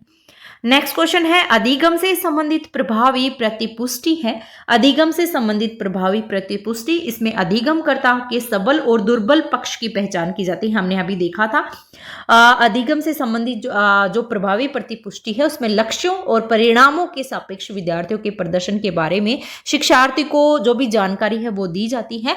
तो प्रतिपुष्टि किसी विशेष शिक्षण उद्देश्य के संदर्भ में क्या करेगा, छात्र छात्राओं को उनके प्रदर्शन की जानकारी देने और उनको मार्गदर्शन करने के लिए जो है महत्वपूर्ण होती है, आगे बढ़ाने के लिए, उसमें सुधार करने के लिए।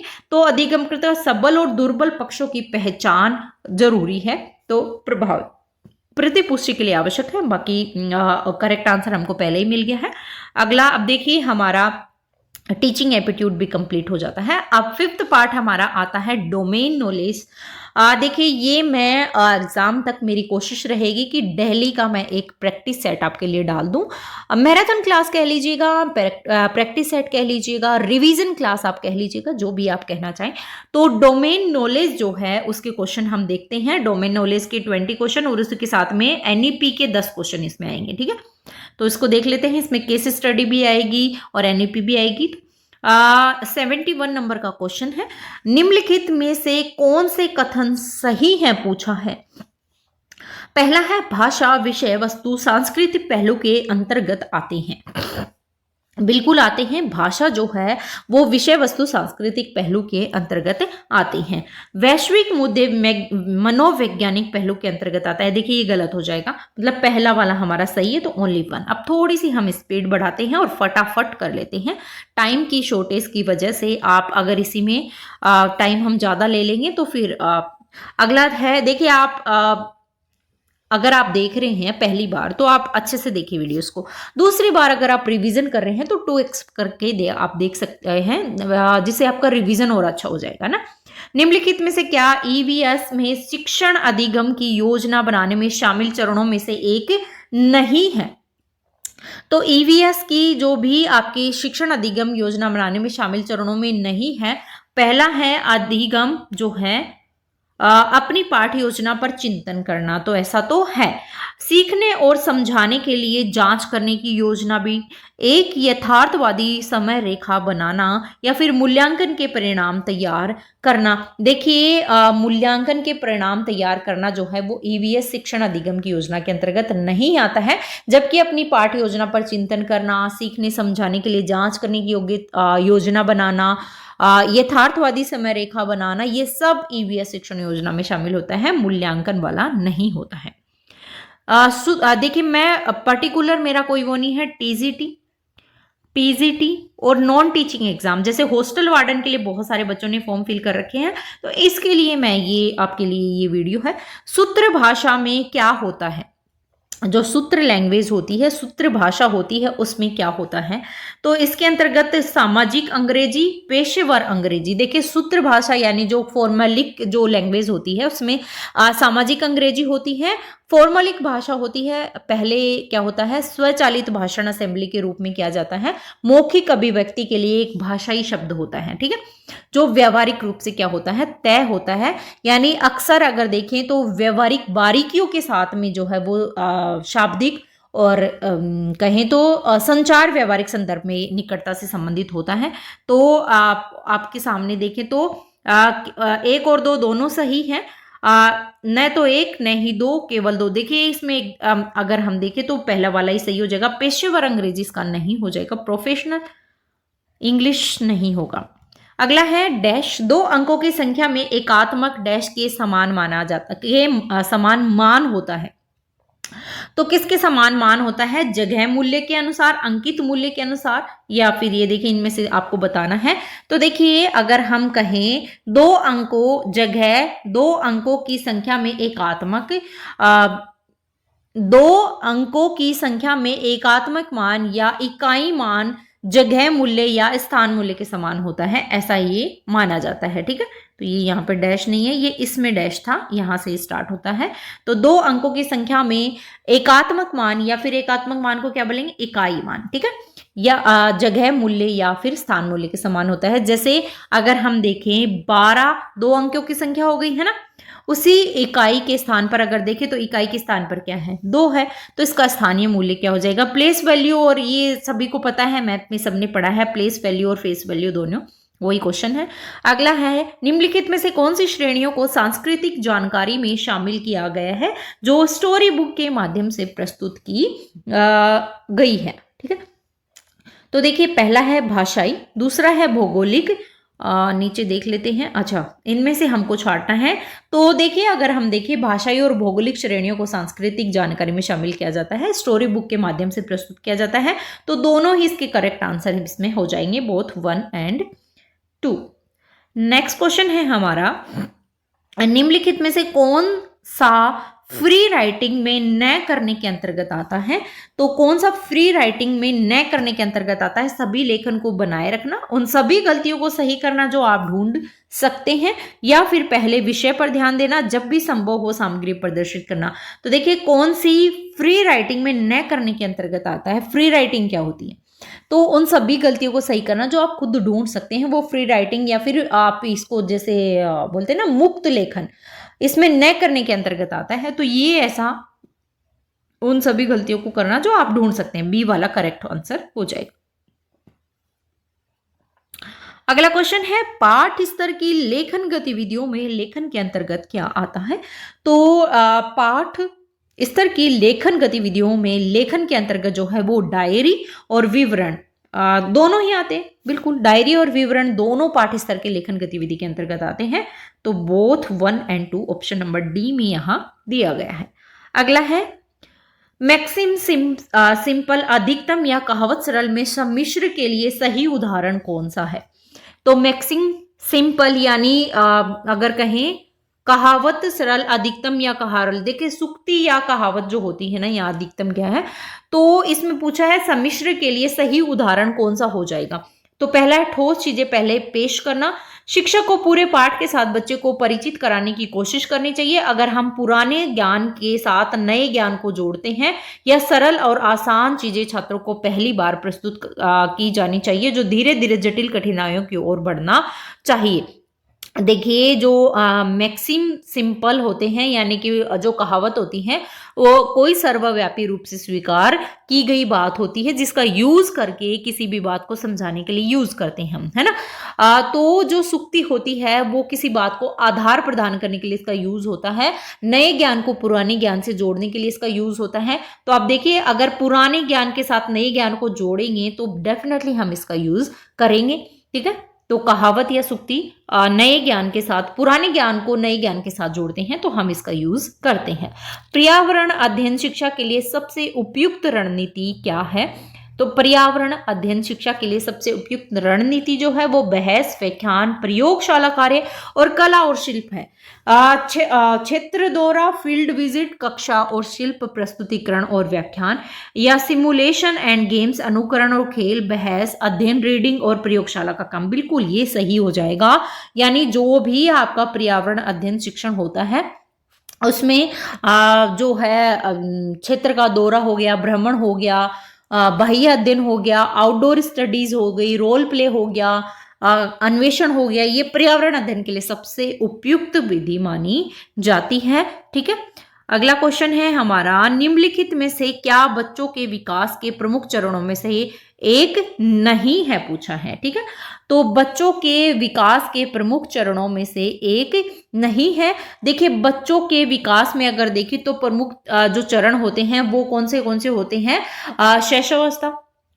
शैशवावस्था, दूसरी होती है बाल्यावस्था, ठीक है, किशोरावस्था और आपकी किशोरावस्था, इतनी होती है बालक की, फिर तो वयस्क आ जाते हैं। ठीक है, तो इसके बाद में जो है बाल्यावस्था के बाद जो है वो बचपन जो है आपके वयस्क के रूप में हो जाता है। तो पूछा है क्वेश्चन में कि किस चरण में से एक नहीं है। बिल्कुल वयस्क एडल्ट जो होते हैं वो बच्चे की श्रेणी में थोड़ी आएंगे, वो वयस्क की श्रेणी में आ जाएंगे। तो ये कोई अवस्था नहीं है। बाद का बचपन बिल्कुल लेटर चाइल्डहुड भी आता है, किशोर अवस्था भी आती है, और नीचे शिशुअवस्था तो है ही। इन्फेंसी तो सबसे स्टार्टिंग वाली होती है। अगला है राष्ट्रीय शिक्षा नीति। अब देखिए एनईपी के 10 क्वेश्चन आएंगे और ये 10 में से 10 नंबर आपको लाने हैं, ठीक है। एनईपी बहुत बार पढ़ चुके हैं, बहुत अच्छे से करवा दिया है मैंने एनईपी आपको। क्वेश्चन कर लेते हैं। राष्ट्रीय शिक्षा नीति 2020 के अनुसार मूल्यांकन का उद्देश्य क्या है। देखिए राष्ट्रीय शिक्षा नीति 2020 के अनुसार मूल्यांकन का उद्देश्य है वो बच्चों को सिखाने की प्रक्रिया में क्या करना, मदद करना। इस उद्देश्य के लिए जो है वो मानक निर्धारित किए गए हैं। परख जो है मैं आपको बता चुकी हूं पहले परख के बारे में। परख नामक एक राष्ट्रीय आकलन केंद्र की स्थापना की जाएगी, ऐसा कहा गया है। ऑप्शन देख लेते हैं कि पहला है रटने की क्षमता का परीक्षण। बिल्कुल रोट लर्निंग पे कहीं भी जो है वो नहीं बताया गया है। अगला है पुनरावृत्त उत्पादन या याद करने रखने की क्षमता को नापना, ऐसा भी नहीं है। बच्चों की सीखने की प्रक्रिया में मदद करना, बिल्कुल ऑप्शन नंबर सी इसका करेक्ट आंसर हो जाएगा। देखिए एनईपी में आपको अगर आप अच्छे से पढ़ लेते हैं ना तो पूरे 10 नंबर आ सकते हैं आप, ठीक है। और एक बात और मैं आपको बता दूं, जैसे आपके लैंग्वेज वाला पोर्शन है ना, तो उसमें आपको अगर आपके कितने शायद टीजीटी में 12 नंबर है और पीजीटी में 8 नंबर ऐसा कुछ है, तो वो अगर आप नहीं ला पाते हैं तो ये पढ़ा हुआ आपके कोई काम नहीं आएगा, ठीक है। तो ये क्वालिफाइंग होना चाहिए आपका लैंग्वेज वाला पोर्शन। और लैंग्वेज की मैं मैराथन आपके जैसे हिंदी के काफी सारे क्वेश्चन लेके एक साथ आ जाऊंगी और इंग्लिश के एक साथ लेके आ जाऊंगी, ठीक है। तो ऐसा हम करेंगे। अगला क्वेश्चन देख लेते हैं एनईपी का। राष्ट्रीय शिक्षा नीति 2020 के अनुसार का प्रयोग को प्रोत्साहित करने के लिए करना चाहिए। किसको प्रोत्साहित करने के लिए किया जाना चाहिए? कठिनस्थीकरण या प्रत्यस्मरण के लिए, कठिनस्थीकरण समालोचनात्मक चिंतन के लिए, अनुभव जनित अधिगम चिंतन या क्रिटिकल समालोचनात्मकता के लिए, जनित अधिगम प्रत्यस्मरण या अनुभव के लिए, रिकॉल के लिए। देखिए राष्ट्रीय शिक्षा नीति 2020 जो है वो प्रत्येक व्यक्ति की सृजनात्मक क्षमता के विकास पर क्या देती है, जोर देती है। तो इसका यूज जो है वो अनुभव जनित अधिगम के लिए क्या करेगा, अनुभव जनित अधिगम चिंतन या क्रिटिकल समालोचनात्मक चिंतन को प्रोत्साहित करने के लिए किया जाता है। यानी कि जो भी अवधारणाएं हैं विश्लेषण संश्लेषण मूल्यांकन करने की बौद्धिक प्रक्रिया ही मानी जाती है। तो सी वाला करेक्ट आंसर यहां हो जाएगा। दिव्यांग छात्रों की शिक्षा के संदर्भ में निम्नलिखित में से किस प्रावधान को राष्ट्रीय शिक्षा नीति 2020 द्वारा बढ़ावा नहीं दिया गया है, ठीक है, दिव्यांग छात्रों के लिए। तो राष्ट्रीय शिक्षा नीति 2020 जो है वो किस पर सबसे ज्यादा बल देती है? समावेशी शिक्षा पर। समावेशी शिक्षा पर सबसे ज्यादा बल देती है। ये दिव्यांग बच्चों के लिए जो है एक अन्यन है, यानी कि इसके तहत हर बच्चा क्या है, समान है, सभी को समान माना जाता है। चाहे वह दिव्यांग ही क्यों ना हो उसको भी समान श्रेणी में रखा जाता है। सभी को साथ में बिठाकर साथ में शिक्षा दी जाती है, ठीक है। तो ये आपको ध्यान में रखना है। एनईपी 2020 में विशेष सुविधा पर बात कही गई है कि समावेशी शिक्षा पर जो है जोर दिया गया। ऑप्शन में देख लेते हैं। हमारा पहला है उपयुक्त इमारती ढांचा, प्रत्येक विद्यार्थियों के लिए एक शिक्षा और निजी शिक्षक। देखिए प्रत्येक जो विद्यार्थी हैं उनके लिए शिक्षा और निजी शिक्षक तथा उपयुक्त इमारती ढांचा है वो उपयोग तकनीकी सुविधा प्रदान करने की बात कही गई है, नहीं की बात की गई है। तो ये तो है, ये भी है। अनिवार्य विशेष शिक्षा, अनिवार्य विशेष शिक्षा यानी इसके लिए आपको ये नहीं होगा, नहीं पूछा है इसमें, तो इसको बढ़ावा नहीं दिया गया है और तकनीकी सुविधाएं भी प्रदान की गई है। तो सी वाला जो है वो करेक्ट आंसर इसमें हो जाएगा। नई शिक्षा नीति 2020 के अनुसार शिक्षा पर सकल घरेलू उत्पाद यानी जीडीपी कितना प्रतिशत खर्च किया जाएगा? और ये क्वेश्चन मैं आपको एनईपी के पहले आपको करवा चुकी हूँ। देखिए जो एनईपी 2020 है उसके अनुसार जो जीडीपी है, सकल घरेलू उत्पाद यानी ग्रोस डोमेस्टिक प्रोडक्ट जो है वो जो आपके पहले कितना था 1.7% और बढ़कर इसको कितना 6% तक खर्च करने की बात कही गई है। तो ये ध्यान में रखना है और ये क्वेश्चन बहुत ही महत्वपूर्ण बन जाता है। अगला क्वेश्चन है हमारा, नई शिक्षा नीति 2020 में किस वर्ष तक नेशनल मिशन के माध्यम से फाउंडेशन लर्निंग और न्यूमरेसी स्किल को बनाए रखने का लक्ष्य रखा गया है। तो ये जो लक्ष्य रखा गया है ये आपके जो नई शिक्षा नीति 2020 है इसके तहत जो आपकी क्या है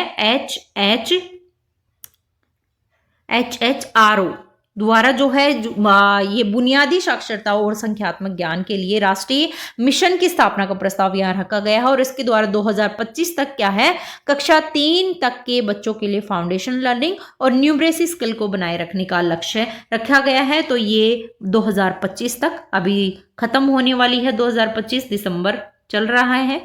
अगला क्वेश्चन है, कोलैब के सिद्धांत के अनुसार कौन सा, कोल्ब है ये, ठीक है, कोलैब नहीं है, ये कोल्ब महोदय है।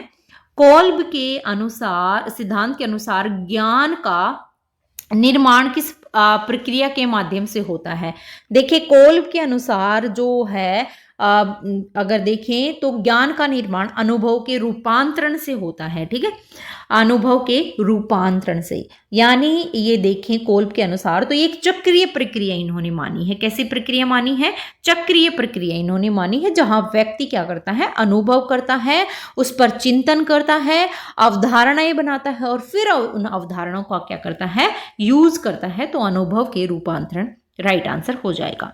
निम्नलिखित में से कौन सी योग्यता आधारित शिक्षण की विशेषता नहीं है? पहला है छोटे कदमों का सिद्धांत, सहकर्मी समूह, सीखने का सिद्धांत, सीखने में निपुणता का, या तथ्यों को याद रखने का।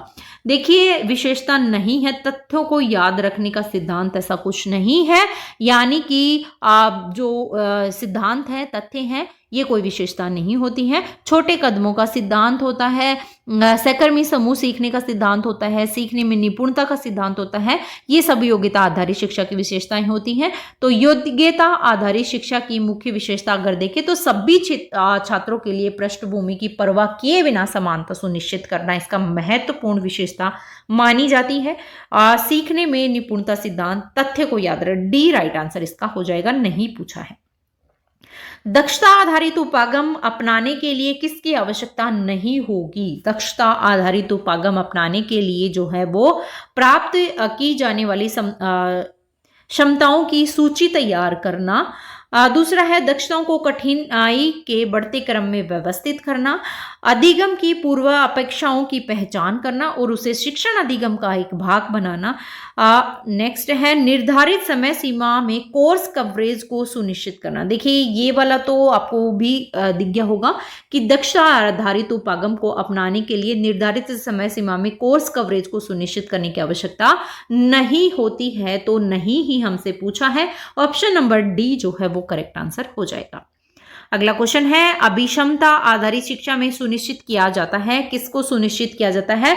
उच्च स्तर पर चिंतन कौशल को, संप्रेषण कौशल को, सकारात्मक अधिगम को, या हर्षोत्पादित अधिगम को। देखिए उच्च स्तर पर चिंतन कौशल को जो है इसमें अभिक्षमता आधारित शिक्षा में सुनिश्चित किया जाता है। यानी अभिक्षमता आधारित शिक्षा न्यूनतम आवश्यकता मूल्य सामग्री पर ध्यान केंद्रित करती है। इसमें जो शिक्षक होता है उनकी व्यक्तिगत सीखने की जरूरत के आधार पर छात्रों को व्यक्तिगत सहायता प्रदान करने की अनुमति ये देता है। तो ए वाला हाई ऑर्डर थिंकिंग स्किल इसका राइट आंसर हो जाएगा। यदि कोई छात्र प्रदर्शनी, वाद विवाद, भ्रमण में गतिविधियों में भाग लेता है तो वह शामिल होता है। देखिए आजकल के स्कूलों में ये बहुत ही जरूरी है। यदि कोई छात्र प्रदर्शनी, डिबेट्स हो गई, वाद विवाद हो गया, भ्रमण हो गया, इन सब एक्टिविटीज में अगर पार्टिसिपेट कर रहा है तो ये सब सह शैक्षिक गतिविधियां के अंतर्गत आएगा, जिसको क्या बोलते हैं, कोस्कोलास्टिक एक्टिविटीज, ठीक है। तो ये इसके अंतर्गत माना जाता है। तो बिल्कुल केवल 2, ठीक है, शैक्षिक गतिविधि के अंतर्गत ये नहीं आएगा, सह शैक्षिक गतिविधि के अंतर्गत आएगा। अगला क्वेश्चन है हमारा, अनुभवात्मक अधिगम चक्र के किस चरण में व्यक्ति अपने अनुभव पर विचार करता है और उसका अवलोकन करता है? तो जो व्यक्ति है अब अनुभवात्मक अधिगम चक्र में देखिए, कोल्ब जो थे, डेविड कोल्ब, मैंने बताया था आपको, ये अनुभव अधिगम चक्र के चिंतनशील अवलोकन चरण में जो व्यक्ति है वो अपने अनुभवों पर क्या करेगा, विचार करता है और उसका अवलोकन करता है। फिर दूसरे चक्र में दूसरा चरण आता है जिसमें व्यक्ति पहले से जो भी अनुभव है उन्हें पीछे हटाता जाता है। तो इसमें राइट आंसर अगर देखिए चिंतनशील अवलोकन करेगा, डेविड कोल्ब महोदय ने ऐसा कहा था। अगला क्वेश्चन है, वयस्क को इदारतन अनुभव को लेने और साझा करने के लिए समय लेना चाहिए, इसका अर्थ क्या होता है? तो देखिए, वयस्क को इरादतन अनुभवों को लेने और साझा करने के लिए समय लेना चाहिए, इसका अर्थ होता है कि भाषा की आवाज पैदा करना, बच्चों को उन चीजों और घटनाओं के बारे में बात करने के अवसर प्रदान करना जो यहाँ और अब अतीत, वर्तमान और काल्पनिक नहीं है। देखिए एकदम सही है, यानी कि हम कहें बच्चों को उन सब चीज़ों और घटनाओं के बारे में बात करने का अवसर प्रदान करना जो यहाँ और अब अतीत, वर्तमान और काल्पनिक नहीं है, ना तो वो प्रेजेंट है, ना वो पास्ट है और ना वो काल्पनिक है। ठीक है, तो वयस्क को बच्चों के साथ उनके अनुभव को साझा करना चाहिए, उनको बताना चाहिए। जैसे अब बच्चे हैं वो पिछली चीज़ों को उनको नहीं पता, तो पेरेंट्स या टीचर्स का ये दायित्व होता है कि उनको इसके बारे में अवगत कराना, वास्तविक जो ज्ञान है उसको देना, जिससे क्या होगा, उनके ज्ञान में वृद्धि होगी, है ना। और ये मोरल बच्चों को जरूरी है सिखाना आजकल की लाइफ में, और जो हमारे टाइम पे हम स्टडी करते थे या हमारे टाइम की जो लाइफ थी उसमें बहुत सारे चेंजेस है ना, आगे आने वाले टाइम पे और भी ज़्यादा चेंजेस आएंगे। तो ज़रूरी है बच्चों को प्रीवियस नॉलेज देना, पहले क्या हुआ करता था, अब क्या चेंजेस आए हैं, बहुत सारी चीज़ों के बारे में ज्ञान देना। नेक्स्ट क्वेश्चन है, निम्नलिखित में से कौन सा क्रियाकलाप रचनात्मक कक्षा के संदर्भ में सही ढंग से सुमेलित है? देखिए, अगर हम कहें रचनात्मक कक्षा के संदर्भ में सही ढंग से सुमेलित है, पहला है प्रयोग, छात्र व्यक्तिगत रूप से एक प्रयोग करते हैं, फिर समूह के परिणामों पर चर्चा करने के लिए एक साथ आते हैं। ठीक है, अगला कहता है कि परियोजना कार्य, छात्र परियोजनाओं के रूप में एक विषय चुनते हैं, परियोजनाओं को पूरा करते हैं और अपने निष्कर्षों को कक्षा में प्रस्तुत करते हैं। देखिए, अगर हम कहें इसके अंतर्गत तो ये वाला भी हमारा सही है कि छात्र जो है वो व्यक्तिगत रूप से एक प्रयोग करते हैं, फिर समूह के परिणामों की चर्चा करने के लिए एक साथ आते हैं। होता है ऐसा, प्रयोग करते हैं, एक्सपेरिमेंट करते हैं। देखिए, इसके अंतर्गत क्या होता है कि छात्र व्यक्तिगत रूप से पहले प्रयोग करेगा, फिर समूह के परिणामों पर चर्चा करने के लिए साथ में आएगा, यानी प्रयोगों को परिकल्पनाओं के साथ संबंध स्थापित ये करता है, उनको क्या करता है, परीक्षण करने के बाद डिजाइन इसको किया जाता है। दूसरा, प्रोजेक्ट वर्क भी बहुत जरूरी है, यानी कि अगर कहें आपके छात्र परियोजना के रूप में एक विषय चुनता है और परियोजना को पूरा करने के लिए इसके निष्कर्षों को कक्षा में प्रस्तुत भी करते हैं, तो ये वाला भी सही हो जाएगा। तो बोथ 1 और 2 राइट आंसर इसके हो जाएंगे। नेक्स्ट क्वेश्चन है, निम्नलिखित में से चित्रकारी के साथ किस गतिविधि का उपयोग किया जाता है? जो आपकी पेंटिंग एक्टिविटी है उसके साथ में किसका यूज किया जाता है? तो सुनो और लेबल करो, सुनो और अनुमान लगाओ। देखिए, ऐसा हो सकता है ना, कोई भी व्यक्ति विशेष जानकारी सुन सकता है, उसके आधार पर अपने स्वयं के अनुभव और जो भी उसका कलात्मक क्वेश्चन है उसको लागू करके पेंटिंग का अनुमान लगाया जा सकता है। इसके अलावा ये आपके सुनने के अलावा एक पेंटिंग बनाने के लिए जो है वो अनुभव जो है, अनुमान सबके लिए उपयुक्त गतिविधि माना जाता है। यानी आप देखिए, एक स्केच कलाकार जो होता है वो अनुमान लगाकर स्केच बना सकता है ना, और सुन सकता है कि ऐसा है। जैसे आप मूवीज आती हैं, मूवीज में जैसे कोई आपके क्या हो जाएगा, थीफ है, कोई भी क्रिमिनल है, उसको अगर किसी ने देखा है तो वो बताएगा उसका चेहरा ऐसा था, उसकी नाक ऐसी थी, उसकी आईज ऐसी थी, है ना। तो उसके आधार पर स्केच तैयार किया जाता है। तो सुनकर और अनुमान लगाकर बिल्कुल स्केच रेडी किया जा सकता है। मूवी तो सभी देखते हैं और ये सभी ने देखा होगा, है ना, स्केच रेडी जो करते हैं ना वो। डेविड कोल्ब के अनुभवात्मक अधिगम चक्र का पहला चरण क्या है? देखिए, डेविड कोल्ब के अनुभवात्मक अधिगम चक्र का पहला चरण जो है वो ठोस अनुभव माना जाता है। सबसे पहला चरण, इस चरण के अंतर्गत व्यक्ति किसी नई स्थिति या अनुभव में सीधे तौर पर शामिल होता है, तो डी वाला पहला चरण हो जाएगा। अगला क्वेश्चन है, INP 2020 में संपूर्णवादी शिक्षा की चर्चा में किस पर ध्यान देने को कहा गया है? तो एनईपी 2020 में संपूर्णवादी शिक्षा में अगर देखें तो शिक्षा व्यवस्था में छिद्रों को भरने के लिए शिक्षा के अवसरों की समानता पर सभी पक्षों ज्ञानात्मक, क्रियात्मक, भावात्मक पर अपेक्षित बल, बिल्कुल ये वाला एकदम सही है, यानी कि ज्ञानात्मक, क्रियात्मक और भावात्मक सभी पक्षों पर ध्यान देने के बारे में कहा गया है। तो सी वाला राइट आंसर हो जाएगा। नेक्स्ट क्वेश्चन है, राष्ट्रीय शिक्षा नीति 2020 में मुख्यतः किस बात पर बल दिया गया है? प्रक्रियावादी साक्षात्कार और संख्या ज्ञान पर, पठन लेखन और अंक गणित पर, या फिर बुनियादी साक्षरता और संख्या ज्ञान। बिल्कुल फाउंडेशन लिटरेसी और न्यूमरेसी हमने अभी देखी थी कि जो एनईपी 2020 है उसमें आपके ये बुनियादी साक्षरता और संख्या ज्ञान पर देखिए, इसमें मैं आपको पहले बता दूं क्यों 5 + 3 + 4 ये फाउंडेशन है, 3 बार नहीं 2 बार, 5 + 3 + 3 + 4, ठीक है। तो ये वाला सूत्र जो है यहाँ पर अपनाया जाता है, जिसमें 3 से लेकर 18 वर्ष के बच्चों को शामिल किया जाता है। मातृभाषा और क्षेत्रीय भाषा पर अध्ययन का माध्यम बनाया जाता है, उसको जोर दिया जाता है कि मातृभाषा में जो है वो अध्ययन करवाया जाए। प्राथमिक शिक्षा में जो मूलभूत साक्षरता और संख्या ज्ञान पर बल दिया जाए। तो ये सारी अगर देखें तो सी वाला करेक्ट आंसर यहाँ हो जाता है। और ये तो आपको ध्यान में ही रखना है कौन सा सूत्र यहाँ शिक्षा नीति का, तो 5 + 3 + 3 + 4 वाला सूत्र लागू होता है। नेक्स्ट क्वेश्चन है, एनईपी 2020 राष्ट्रीय शिक्षा नीति 2020 में प्रस्तावित प्रमुख क्षेत्र है। देखिए प्रस्तावित प्रमुख क्षेत्र अगर देखें तो अध्यापक शिक्षा का सुदृढ़ीकरण, शिक्षा के लिए बजट में निधियां बनाना, समान और समावेशी जहां इंक्लूसिव एजुकेशन आ जाए, एनईपी 2020 वहीं आती है। तो राष्ट्रीय शिक्षा नीति 2020 जो है वो शैक्षिक प्रणाली में समावेशी और संरचनात्मक जो कल्पना है उस पर केंद्रित है, जिसमें कोई भी बच्चा पीछे नहीं छूटना चाहिए, सभी को शिक्षा का अधिकार मिलना चाहिए, सभी को इक्वेलिटी का ध्यान में यहाँ रखा जाता है, समानता का। अगला क्वेश्चन है, व्यावसायिक, वोकेशनल और कौशल कार्यक्रम के संबंध में नई नीति कब शुरू की गई थी?